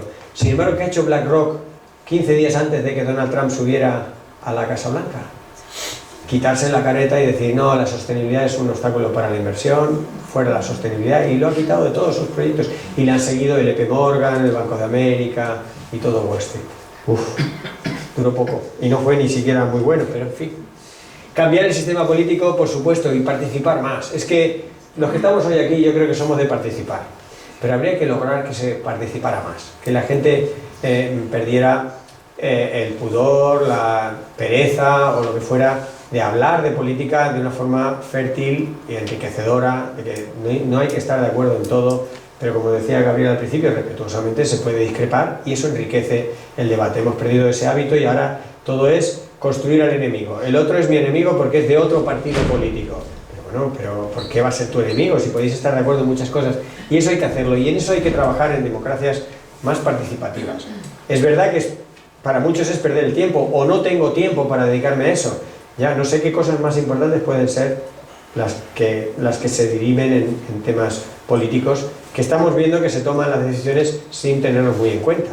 Me consta por el paseíto que hemos dado por Torrelavega que aquí sois un pueblo bastante peleón, y eso me gusta, y se ven algunos carteles de los logros que han conseguido algunos barrios, que también está muy bien, porque es que en el mundo en el que estamos, si no es la gente la que pelea por lo de la gente, pues no vamos a conseguirlo, pero aún así hay que extender este modelo y ver todas las bondades que tiene y todo el sentido que tiene hoy en día, y más con lo que está cayendo y lo que va a caer, el que la gente participe, ¿no? Y fijaros, no he podido evitar rescatar esta imagen de la hemeroteca. Hemos hablado de límites planetarios, hemos hablado de Constitución, todo en un mismo título. Pedro Sánchez prometió en abril del 2019 que iba a reformar la Constitución, ya si lo dejamos ahí yo ya fibrilando, que va a reformar la Constitución, pero es que sigues leyendo y dice, para incluir los límites planetarios como condición de progreso. Yo ya me pedí la baja para irme a reponerme del sofocón. Digo, pero ¿en serio? ¿Os imagináis un presidente del gobierno que transforma la Constitución para poner los límites planetarios como indicador de progreso? Eso lo ha dicho. Luego no sé qué ha pasado, que se le ha complicado un poco, que sí, es verdad que el hombre ha tenido un mandato con pandemias y volcanes que ha estado movidito, pero vamos, se podría haber hecho un poco de caso a esta promesa. Yo como científico le hubiera, hecho la ola. Nada, se ha quedado sin hacer. Así que nos toca a los de siempre, por eso el puño ahí. Este libro ha salido hace poco y propone mecanismos por los cuales flexibilizar la democracia, buscar maneras para que la democracia funcione más ajustada a las necesidades reales. Es un libro bastante interesante. Este Dani Sriskandaraj, ¿no? ha recibido buenas críticas por parte de economistas no extraterrestres y por parte de bastantes analistas. Es uno de tantos, seguro que hay más, pero leamos, pensemos, le dediquemos un rato a cómo podemos hacer esto, ¿no? Y por supuesto el sistema de salud. Cada vez es más evidente que nuestra salud depende de la salud de los ecosistemas, que no se puede entender la salud como una cosa, digamos, separada de la calidad del aire, de la calidad del agua, de la biodiversidad, de tantas otras cosas, incluyendo el propio cambio climático. Y este concepto todavía no termina de agarrar, a pesar de que los ministerios de sanidad, pues, de muchos países hablan de One Health, el programa One Health, no terminan de implementarlo, siguen yendo por caminos separados. Así que, ya para terminar, ahora ya sí que sí, por supuesto reconocer que hay muchísimo que hacer, porque con la 10ª parte de lo que he mencionado hoy ya tendríamos la tarea de toda nuestra vida, ¿no? Pero si encontramos las interconexiones y nos repartimos tareas por sectores de actividad, por sectores geográficos, si trabajamos de alguna manera más coordinada, la ciudadanía puede darle un poco la vuelta a la tortilla. Y para mí la gran pregunta no es si se puede, que por supuesto se puede, sino ¿por qué lo vamos a hacer? ¿Por qué vamos a salir de la comodidad de nuestros sofás? Yo sé que vosotros y vosotras sois una excepción, ya lo he dicho al principio, porque me temo que con los que somos en esta sala no vamos a poner patas arriba al modelo de civilización. Esto, si no lo tenéis claro, ya que os quede claro. Pero igual vamos haciendo de ejemplo para que otros y otras también ayuden en la misma dirección y en algunas cosas básicas. Y yo creo que ¿por qué lo vamos a hacer? Pues porque hay mucho que podamos ver. Yo creo que este es el mensaje positivo, que podemos aprovechar esta situación apremiante y angustiosa en muchos aspectos para que sea una oportunidad para hacer de una civilización algo que nos haga sentirnos más orgullosos. Muchas gracias.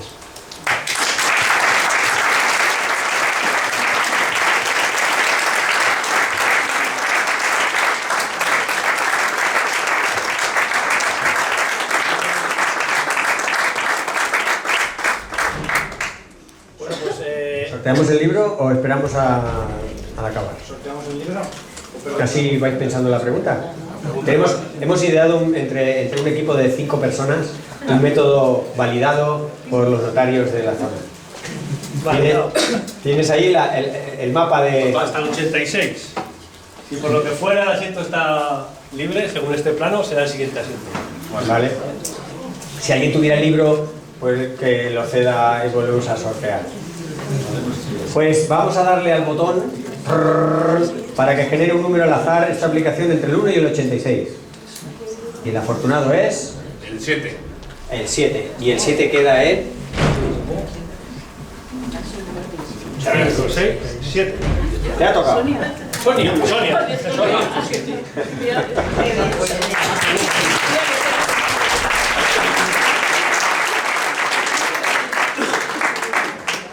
Bueno, después, yo sí, escuchando a Fernando, que siempre es agradable, quería simplemente decir una cosa de 10 segundos.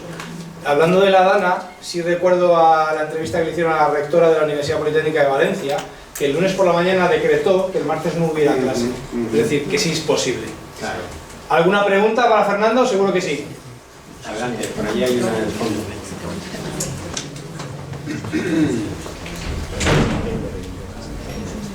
¿Quién? Al fondo. Al fondo. Chico de azul. ¿Quién es?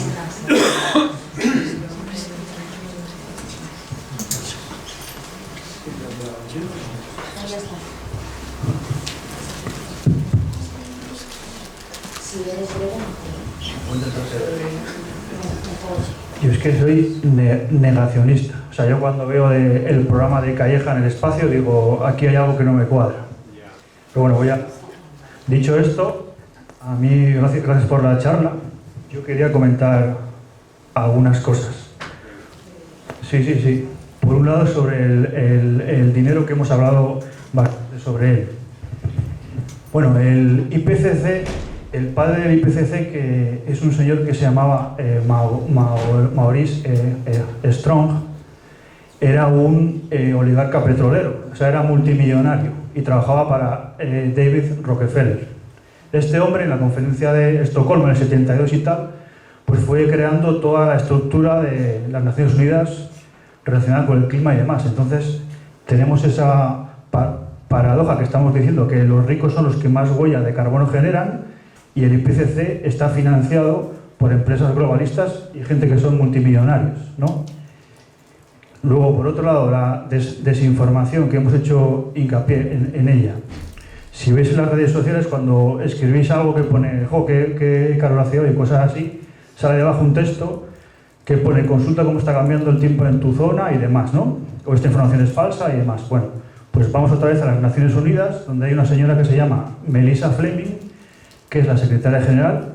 Todo esto está en internet, en el foro de Davos del 2022, donde dijo que firmaron un acuerdo con Google porque la información que salía cuando la gente buscaba sobre el cambio climático no les convencía. Entonces, ellos tienen un acuerdo con Google para que salgan los resultados que ellos quieren. El IPCC pues, no está controlado por gente de la clase obrera. O sea, yo lo estoy diciendo esto como alguien que se tiene que levantar todos los días para ir a trabajar, como persona de clase obrera. ¿Quieres que vayamos uno a uno o quieres soltarlos todos y luego los...? No, yo un minuto más y acabo. Sí. Y la sequía que hemos hablado también bueno, en la Ley de Aguas del año 2001, en su artículo 3, que está en el BOE, o sea, no estoy diciendo nada que no esté escrito en sitios oficiales. Hay un artículo, el artículo 3, que dice que el gobierno puede modificar el ciclo hidrológico.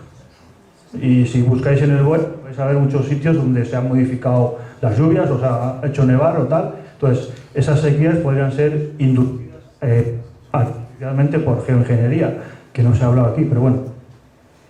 Y nada, podría decir muchas cosas más, que gracias por la charla, pero que yo no compro la idea del cambio climático, porque creo que está financiado por personas que no son de clase obrera, ¿no? O sea, no la charla en sí ni las asociaciones que están dedicándose a ello, pero que no compro las altas esferas que lo llevan. Gracias. Bueno, yo en primer lugar te agradezco la honestidad. Creo que es muy valiente lo que has hecho, porque representa una postura muy extrema. Creo que tu postura la representa más o menos un 0,2% de los españoles, así que eres valiente. Luego, de las cosas que dices, hay algunas que son verdades, pero tú sabes que no hay forma más confusa que solo contar una parte de la verdad. Por ejemplo, cuando hablas de Rockefeller, indudablemente Rockefeller fue una de las personas que más daño le ha hecho al planeta en general. Y la Fundación Rockefeller, los nietos, tienen un sentimiento de culpa tan grande que han destinado muchos de sus potenciales beneficios en intentar pues, apoyar a programas de salud, a programas de desarrollo de medicinas, ayuda humanitaria y también a cuestiones de cambio climático. Yo creo que el hecho de que una institución, una persona malintencionada y gamberra o delincuente esté haciendo algo bien no quita que eso esté bien. Lo que puede es no gustarte, no caerte bien la situación, pero que la Fundación Rockefeller, por ejemplo, financie a la investigación médica que se lleva en salud planetaria, está salvando vidas. Otra de las cuestiones que has mencionado es cómo en tu opinión funciona el IPCC. Sí, te doy la razón en que clase obrera, si defines clase obrera a las personas que ganan el salario mínimo interprofesional, hay pocos, en el IPCC algunos hay, pero muchos somos científicos, somos funcionarios y ni somos millonarios, ni aspiramos a especular con el dinero, ni nos va mejor o peor por decir una cosa u otra. Por otro lado, el que más de 2.000 científicos se pongan de acuerdo para hacer un informe de 6.000, 7.000 páginas cada 6 años no resulta de la financiación de ninguna persona, ni de ninguna entidad. Eso sale del trabajo voluntario de muchos de nosotros que nos dejamos los ojos en la noche, que en las Naciones Unidas lo único que sufraga es la sede y algunas personas, sobre todo de países en vía de desarrollo, le pagan los viajes. Es una de las labores colectivas sostenidas durante más tiempo que ha hecho la humanidad. Pensemos que llevamos más de 40 años ininterrumpidos del trabajo del IPCC.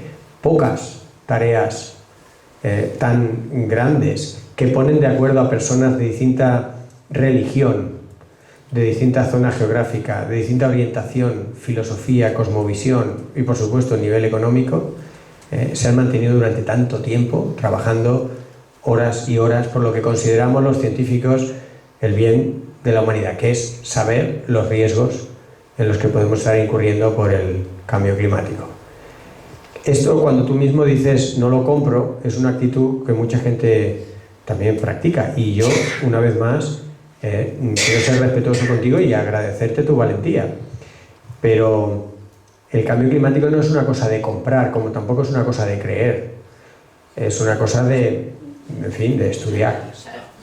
Y si tú solo eliges algunas piezas para conformar, tú has empezado a decir soy negacionista, entonces tú ya tienes un a priori. Eso no es una forma muy científica de abordar las cosas. Yo como científico recomiendo abordar ante temas complicados con una mentalidad abierta, inclusiva, crítica, pero crítica de todo, incluso de tus apriorismos. Y un apriorismo es yo soy negacionista. Bueno, puedo ser negacionista hasta que se demuestre lo contrario. Yo cuando digo que soy demócrata lo digo con una cierta ironía, pero es verdad que si alguien me muestra un sistema político alternativo, pues yo encantado de cambiar. Quiere decir que la actitud ante problemas complicados no ayuda si se hace sobre apriorismos que ajustas a la realidad. Otro fenómeno muy característico en la manera en la que has hilvanado es lo que se llama en inglés cherry picking, que sería como escoger las cerezas. Vas escogiendo las piezas que conforman el argumentario. El gobierno, ni el español ni el de ningún país, es capaz de cambiar el ciclo hidrológico. En el BOE lo que aparece con las famosas lluvias provocadas es algo que ahora la ciencia ha cuantificado en qué capacidad realmente tenemos, y eran que todavía se ven, por ejemplo, en el delta del Ebro. Yo creo que aquí en Cantabria de eso poco, pero en algunos sitios muy secos se tiraban cohetes con partículas de plata, ¿no? Que actuaban de nucleadores para que en torno a ellas se formaran nubes, y esas nubes pudieran dar precipitación. Todavía están las casetas en el delta del Ebro, que mucha gente piensa que son casetas agrícolas, y no, son casetas donde estaban los cohetes que se tiraban, aquellas cosas, ¿no? Pero ahora eso mismo se puede hacer por avioneta, y se puede hacer, bueno, hay 3 maneras grandes de hacer. El estudio más sistemático se está haciendo en los Alpes sobre la efectividad de esto, y gastándote muchísimo dinero, solamente cuando las condiciones climáticas son unas muy determinadas, en las cuales hay mucho vapor de agua en juego, y hay una cierta orografía que facilita, con lo cual en sitios muy planos es prácticamente improbable. Solo en esas condiciones tan favorables, gastándote mucho dinero, en un 3-4% de los casos puedes lograr generar lluvia. ¿Qué quiere decir? Pues que es un método realmente muy poco eficaz y que se desaconseja desde la ciencia. Pero los propios científicos lo siguen estudiando, por si acaso encontramos una manera de hacerlo mejor. Entonces, interpretar el BOE no es tarea fácil, porque está escrito en un lenguaje muchas veces, digamos, administrativo, que requiere un notario que te lo traduzca. Y en segundo lugar, esas cosas que escribieron en el BOE pues son ya relativamente antiguas. Y extraer de ahí la idea de que el gobierno controla el ciclo hidrológico es un salto bastante sin red. Pero bueno, has mencionado muchas cosas, es complicado ir una por una, y seguro que hay más. Yo lo que creo que el debate requiere abrir la mente a otras alternativas, y yo sobre todo desearía ser negacionista como tú, pero no encuentro ni una sola razón para hacerlo. ¿Alguna otra pregunta? Arturo.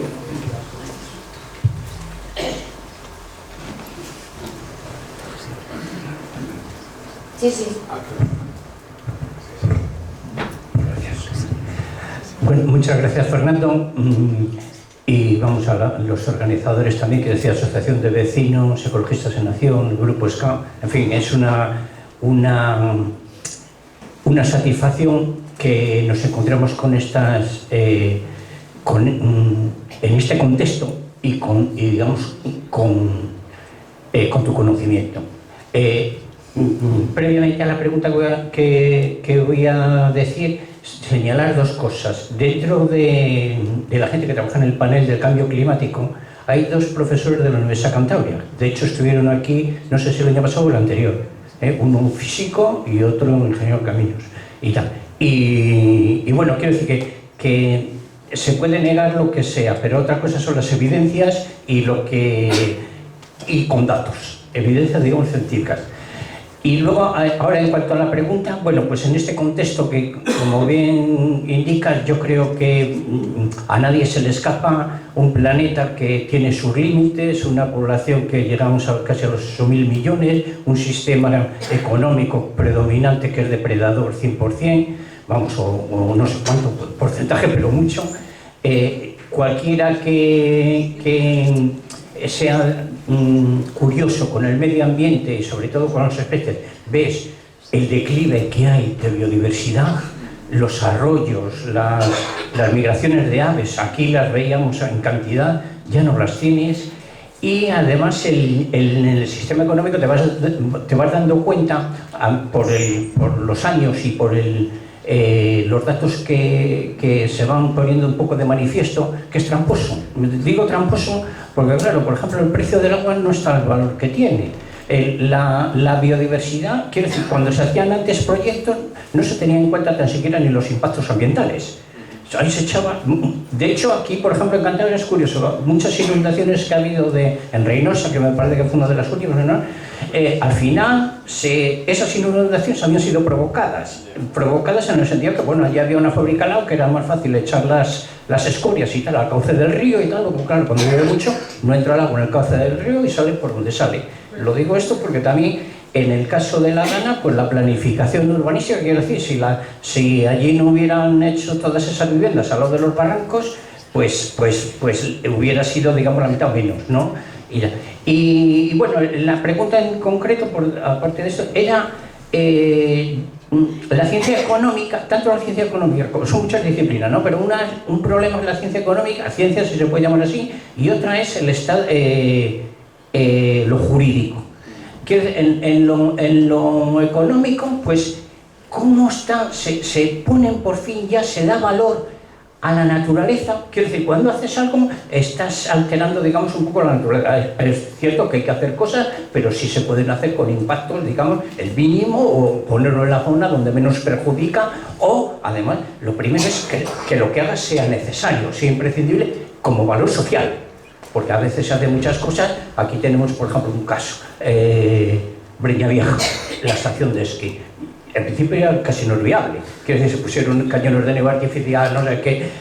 Y hay bastantes cosas así, de ese tipo. Por ejemplo, que se hacen infraestructuras, digamos, pensando más un poco en el turismo y eso que en necesidades básicas de la población. Bueno, pues una era sobre la economía y la otra es sobre el derecho. Porque efectivamente el derecho, si en la economía no metes factores, digamos, que están perjudicando a la salud, y no lo imputas, porque luego todo, lo digo porque muchas veces se dice, bueno, es que crear puestos de trabajo, y ha habido cantidades de cosas que han creado puestos de trabajo, pero que por ejemplo las tabacaleras, pero han creado más cánceres que no, todo ese, digamos, dinero que se bueno fabricando tabaco no ha pagado los cánceres que ha creado.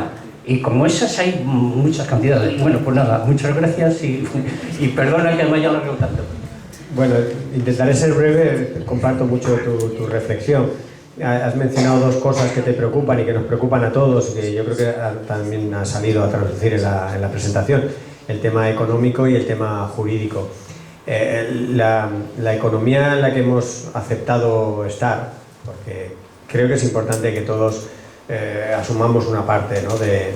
Para formar parte de la solución tenemos que reconocer que la hemos favorecido también, unos más que otros, indudablemente. Esa economía tiene una gran separación entre valor y precio, que es lo que tú has mencionado, el caso del agua quizá de los más evidentes, ¿no? Que una persona lave su coche cuando hay una calima 2 veces al día con agua de perfecta calidad, ahí está diciendo algo. O que empujemos todos nosotros y nosotras en casa los excrementos con agua potable de la mejor calidad. Eso demuestra que el agua, que es algo esencial para la vida y que cada vez está siendo más escaso, pues no cuesta lo que vale ni vale lo que cuesta, ¿no? Ahí hay una gran separación. Normalmente en lo público nunca va a tener precio de mercado. La economía tiene como algunos, digamos, eslogans o algunas frases o creencias, ¿no? Que luego la realidad es muy tozuda y muestra que no funcionan así, ¿no? Y una es la regulación por el mercado, el precio del mercado. Los mercados, la oferta y la demanda, regula el precio de las cosas. Lo público nunca va a ajustarse a eso. Lo estamos viendo con el agua, pero lo podríamos hablar con bienes más intangibles, la educación, la sanidad, un montón de cosas que son públicas y que el valor no es de mercado, el valor es un valor humano, es un valor el que le demos nosotros, ¿no? Por eso cada vez somos más en más sitios del mundo los que decimos que tenemos que huir de ese Producto Interior Bruto y utilizar otros indicadores de prosperidad y de riqueza que no estén relacionados con cosas monetarias. Porque hay países que están ya desarrollando esos índices de felicidad, hay otros valores que nos pueden motivar más y que no tienen un valor que cotice en Wall Street, precisamente haciéndose eco de que el valor y el precio van por vías un poco distintas, lo cual no quiere decir que tengamos que tumbar completamente la economía, solo tenemos que entender que para muchas cosas no va a funcionar, no está funcionando, ¿no? Y luego la otra cosa que podríamos estar hablando de economía mucho, yo no es que sea un experto, pero últimamente llevo 4 años leyendo de economía porque siempre he sospechado que la economía está en el núcleo duro de los problemas que pasamos, ¿no? Y hace poco saqué un vídeo sobre el sistema monetario y os animo no solo que veáis si queréis mi vídeo, pero que en realidad investiguéis sobre la creación de dinero. Es un tema fascinante en lo intelectual, también es fascinante en las trampas que nos hacemos a nosotros mismos, los engaños que hay, cómo a lo largo de la historia hemos ido inventándonos cosas con el dinero, pero hoy en día el 95% del dinero no lo crean los estados, no lo crean los bancos centrales, sino lo crean los bancos privados.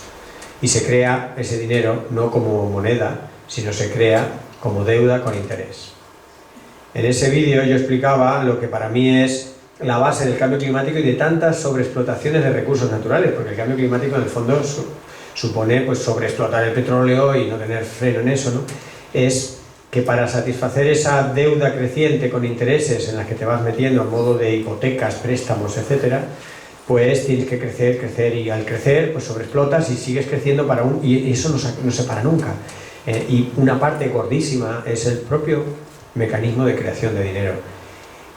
Algunas de las personas que siguen a alguien que quizá conozcáis, Eduardo Garzón, hermano del político, pues se chivaron. Nos vamos a autodestruir. Demasiada blasfemia en solo una tarde. Pues hemos superado, ¿no? Esto es como el indicador de CO2 en una sala. Hemos superado el nivel de blasfemia en Torrelavega esta tarde. Desaloje. Pues el Eduardo Garzón le contaron, oye, el Valladares ha sacado un vídeo del sistema monetario y tal. Y Eduardo pues vio mi vídeo y dijo, está muy bien hecho, hay cosas que yo discrepo y no sé qué. Y el caso es que la semana pasada hicimos un debate, él es economista, yo no, pero yo estoy preocupado por los límites planetarios, él no tanto, pero él sí que entiende que hay unos límites. Y él sí que entiende que el sistema monetario está en parte de los problemas. Entonces os invito a que busquéis, si os ha llamado la atención, el tema del dinero. Y una de las maneras de salir, pero no es perfecta, a problemas complejos casi nunca hay una única solución. Y una posible manera de atenuar parte de los problemas es con la moneda local, pero en ese debate con Eduardo Garzón vimos que también hay problemas con la moneda local. La moneda local no tiene inflación, no tiene interés, está basada en la riqueza local. Y si vamos a que la creación del dinero lo hagan las entidades... un punto más, es que me encanta provocar. Fijaros, el mundo se establece sobre la base de dos deudas completamente asimétricas. Cuando a ti te pagan la nómina, a los afortunados que nos pagan nómina, que no es todo el mundo, el banco contrae contigo una deuda, porque a ti no te ha dado tu nómina. Él la recibe y te asegura que tú tienes tus 1.000 euros o tus 2.000 euros, pero no los tienes. Ahí hay una primera deuda. ¿Cuánto dinero te da por esa deuda? Nada, cero. Tiene tu dinero a coste cero. Ahora tú pídele el equivalente de tu nómina. Gratis no te lo da. Y a partir de ahí podéis entender la perversión y los privilegios del sistema bancario privado. Porque si es el Estado, el dinero no lo va a rentabilizar. El Estado cubrirá gastos, a lo mejor sí tiene que tener un pequeño interés, pero será marginal. No serán esos tipos de interés que permiten esas especulaciones, esas riquezas. Bueno, que me he enrollado mucho en esa parte. El sistema monetario es fascinante, está lleno de trampas y las trampas las tenemos delante y las aceptamos como tontos de lava o gente desinformada, como yo era mismo antes de ponerme a estudiar sobre el sistema monetario hace un año. En fin, que hay muchas trampas. Y el tema jurídico lo podemos también desarrollar mucho, pero os voy a poner una anécdota. Yo creo que la gente, los humanos en general somos mejores con las historias, somos de contar historias. Estaba yo un día en el Ateneo de Madrid, hablando del libro este, y yo pensando que los que me habían convocado eran gente cómplice, como aquí mi amigo Gaby, ¿no? Pensaba que éramos más o menos del ámbito ambiental, que más o menos compartíamos eso. Y pensé que la mujer que tenía a mi lado pues era así. Y resultó que después de que yo dijera cosas como la justicia no está hecha para impartir justicia, la persona que tenía a mi lado era una jueza. Y dije, qué oportunidad, Fernando, has perdido de permanecer callado. Esto me lo dicen en casa mucho, ¿eh? Pero resultó que la señora al principio se molestó un poco, pero luego reconoció con palabras mucho más conocedoras del tema que indudablemente que nadie crea que la justicia está hecha para la justicia, digamos, del día a día, de los juzgados, es para hacer justicia con mayúscula. La justicia práctica del día a día está hecha para mantener el status quo. que no es lo mismo que hacer justicia, sobre todo con el decalaje del status quo. Si pensamos que en la Constitución española, o que en la ley de minas, por ejemplo, ¿cuánto tiene la ley de minas? Tiene un siglo, ¿no? Muchas leyes tienen una gran antigüedad, una ley tarda mucho en hacer. Las leyes tienen todos los problemas. Estas son también algunas de las flores que me solté ese día delante de la jueza. Digo, las leyes, por ejemplo, llegan tarde porque son reactivas, las leyes no son proactivas. Las leyes surgen como resultado de un problema. Alguien muere, hay que poner una sanción. Ocurre un problema, hay que ponerse de acuerdo. Las leyes son reactivas, con lo cual hay un tiempo de retraso. Algo tiene que pasar y luego un tiempo hasta que se toma la medida. Para cuando llega la ley, llega tarde y se suele quedar corta porque el problema ha ido creciendo. Si encima tenemos en cuenta que la justicia es para mantener el status quo, pensemos que status quo... Luego también otra cosa, esta no me atreví a decírselo así a la cara a la jueza, pero los jueces no son representativos de la sociedad y entran en el sistema judicial violando la ley. Esto también es bastante doloroso, porque se entrenan, ensayan y estudian unas oposiciones muy complicadas que les llevan 8 o 10 años, que las pagan en negro. Pero no lo hace un juez, 2 o 3, sino todos y todas las que todavía hoy en España y en nuestro entorno se preparan unas oposiciones, tienen un entrenador para una tarea que es muy dura, porque son unas oposiciones muy duras, que se paga en negro. Es decir, entran en el sistema sin pagar impuestos y sin que haya luz y taquígrafos con una transacción económica. A partir de ahí, ¿qué va a salir bien? Entre otras cosas, son personas de una determinada clase social. No son representantes de la sociedad. Si a ti te preocupaba que el IPCC no tenía clase obrera, imagínate dónde queda la clase obrera en los juzgados. Entonces, si tenemos en cuenta el decalaje histórico, que la justicia está para mantener un status quo de otra época y además no representativa de la sociedad, y que las leyes son reactivas, en fin, yo no digo de no tener confianza en la ley, pero que no pensemos que de las leyes y de la aplicación, por eso decía con toda la tranquilidad del mundo que la legislación ambiental no está hecha para proteger el medio ambiente. Así de claro. Y los economistas, por vincular los dos temas, y con esto termina tu pregunta, Stiglitz, por ejemplo, el Premio Nobel de Economía, decía que en las ciencias empresariales, en los estudios de las universidades, las facultades de ciencias empresariales de todos los países de nuestro entorno, se enseña a los estudiantes a violar la ley ambiental, a violar la ley social para hacer negocios. Y eso se enseña. Entonces, y ahí tienes el vínculo entre economía, justicia, status quo. Yo soy muy crítico, como lo veis, pero intento ser transparente y no hablar de conspiraciones. Creo que eso lo hemos ido aceptando todos. A principios del siglo XX, los años 1910, antes de la Primera Guerra Mundial, por ejemplo, en Estados Unidos la gente hablaba de dinero, pero hablaba de cómo se creaba el dinero. Y salían editoriales en los periódicos de aquel entonces diciendo, oye, pues yo pienso, pues a mí me parece. Después se corrió un tupido velo, las principales fortunas decidieron cómo iban a hacer las principales fortunas el dinero, y de aquello se prohibió hablar, o se limitó el que hablara. ¿Y tú quién eres para hablar de esto? Pero bueno, luz y taquígrafos, hablemos de esto. Unos con más conocimiento, otros más así, unos no compran, otros sí compran, unos creen, otros no creen, hablemos. Y oye, al final yo creo que a la larga de un tiempo y con un entorno de escuchar, además de hablar, pues la lógica y la sensatez se va imponiendo. Pero es que hay cosas que no nos atrevemos. Y en España, por si tuviéramos pocos lastres, tenemos un tremendo lastre político. Porque tenemos unas heridas que no se han cerrado bien con la guerra civil española, con los 40 años de dictadura. Y en España una de las cosas más delicadas es hablar de política. No te signifiques, se dice muy a menudo. Porque es que antes significarte podía significar que acabaras en la cuneta. Y eso, aunque no lo hemos vivido muchos de nosotros y nosotras, permea en la sociedad. A mí cuando me dicen, ¿qué puedo hacer por el cambio climático? Yo digo, pues hablar de política por las noches con tus hijos. Sí, hombre. Como, por un lado te imaginas las escenas en el Parlamento a pelea limpia, y yo no quiero estar con mis hijos a pelea limpia. Eso es una forma, pero hay otras formas de hablar de política. Y política lo es un poco todo, porque política es ponerse de acuerdo en cosas complicadas, ponerse de acuerdo entre personas diferentes. Eso es hacer política. Y si no se ensaya no va a salir. Pero claro, tenemos todas estas inhibiciones, todas estas cuestiones. Cuando abres un grupo de WhatsApp, prohibido hablar de política. Digo, vale, pues no hablamos de política. Porque no practicamos y no lo sabemos hacer bien, y enseguida molestamos a alguien o somos molestados por alguien. Pues hay que hablar de política. Hay que aprender a hablar de política y hay que hablar con nuestros hijos, con nuestros padres, con los vecinos, con el diferente. Sobre todo lo que hay es que buscar opciones para hablar con los diferentes, con lo que opinan distinto, porque hablar con gente como yo con Gaby, venimos de acuerdo en todo, desde el tren hasta aquí, todo lo que hemos dicho él lo podía haber dicho yo y viceversa. No tiene ningún mérito que tú y yo estemos de acuerdo. Tiene más mérito estar de acuerdo con personas que piensan distinto. ¿Por qué has llegado ahí? ¿Qué tienes tú de razón? Los ángulos, eso de tu verdad y mi verdad, pero en el fondo refleja pues que la verdad es poliédrica y que si la miras desde aquí se ve de una manera, pero la verdad más o menos es la que sea.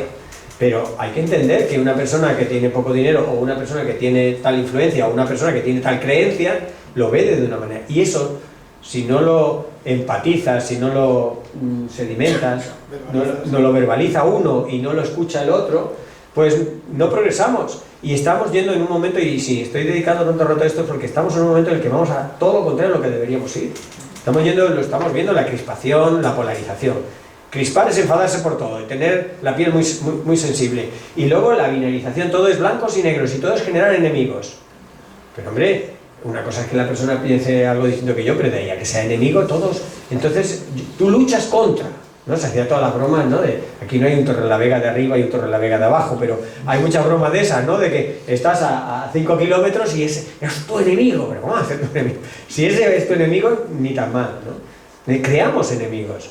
Y estamos educados un poco a eso, a identificarte, pero es que en el fútbol, en el día a día, una cosa es una rivalidad, una competencia, pero otra cosa es a lo que estamos llegando. Y en los escenarios con la extrema derecha, con la pérdida de libertades, con las autocracias de facto que estamos viendo. Pero ¿cómo puede ser que Hungría reciba a Netanyahu cuando tiene una orden de búsqueda y captura? Tiene una orden de búsqueda y captura por la Corte Penal Internacional. Algo que a todos nos ha parecido lógico y lo hemos aceptado hace 50 años. Y Netanyahu vuela en avión y lo recibe con honores de jefe de Estado el presidente de Hungría, que está en la Unión Europea. Y Torrelavega está en la Unión Europea. O sea que, de alguna manera, estamos aceptando cosas que no están bien. No están bien definidas objetivamente por lo que nos parecía que era bien y mal.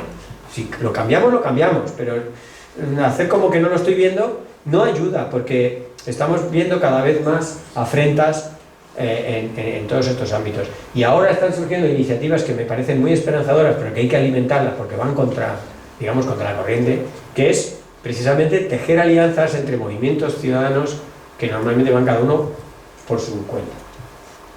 Un ejemplo, los sindicatos y los ecologistas. El 90% de lo que piden unos y otros es lo mismo. Si se suman los ecologistas y los sindicatos, anda que no multiplican su capacidad de influir en la toma de decisiones. Pero lo mismo podríamos decir con un montón de otras cosas. Si somos capaces de identificar lo que nos une más que lo que nos diferencia, vamos ganando en capacidad de contrarrestar ¿qué? Pues unos estados que se están dejando comer la tostada por los poderes fácticos, por el dinero fácil. Pero que esto ha ocurrido siempre en la historia, si no es conspiranoia de nada. Siempre que una sociedad, por eso mi libro se llama La recivilización, porque seríamos la primera civilización que no colapsaría. Si es que lo normal de una civilización es que colapse. ¿Por qué? Porque empieza a socavar los propios cimientos que le han llevado al apogeo. Digo, concho, nunca hemos tenido un conocimiento tan global, nunca hemos tenido tantas capacidades para diagnosticarnos y ver que estamos en esa fase del ciclo que nos vamos a dar el castañazo padre. Oye, pues precisamente por eso podemos que el castañazo pues, sea mucho más llevadero, ¿no? Pero eso requiere ahora grandes dosis de lo que ahora no tenemos, que es, pues eso, búsqueda de consensos, búsqueda de alianzas, hablar de cosas incómodas. No, es que es muy cómodo no hablar de política, porque la política, la dejo una vez cada 4 años, voy y voto, y luego salen y digo, no me representan, ya está, y espero otros 4 años. Bueno, que me enrollo mucho, perdón. Preguntas si os quedan ganas, energía, cosas. No quedan preguntas ya. No, porque tiempo en el bar. No sé si sabes que tienes que cenar. Ya. Y no has pasado ni por el hotel. Agradecerte de verdad desde la organización que hayas venido. Un placer. Se habrá quedado todo el mundo flipado porque nos has dejado va a ser un poco... Bueno, que os queden las ideas ahí dando vueltas. No, sí, y bueno, sabe todo el mundo que además toda la gente que viene no cobra nada. Entonces, como sabemos que has venido en bici, pues vas a cargar con limones de Novales, con sobaos, con miel. Qué guay. Me encantan. Sí, me encantan los pues limones. esto con la bici...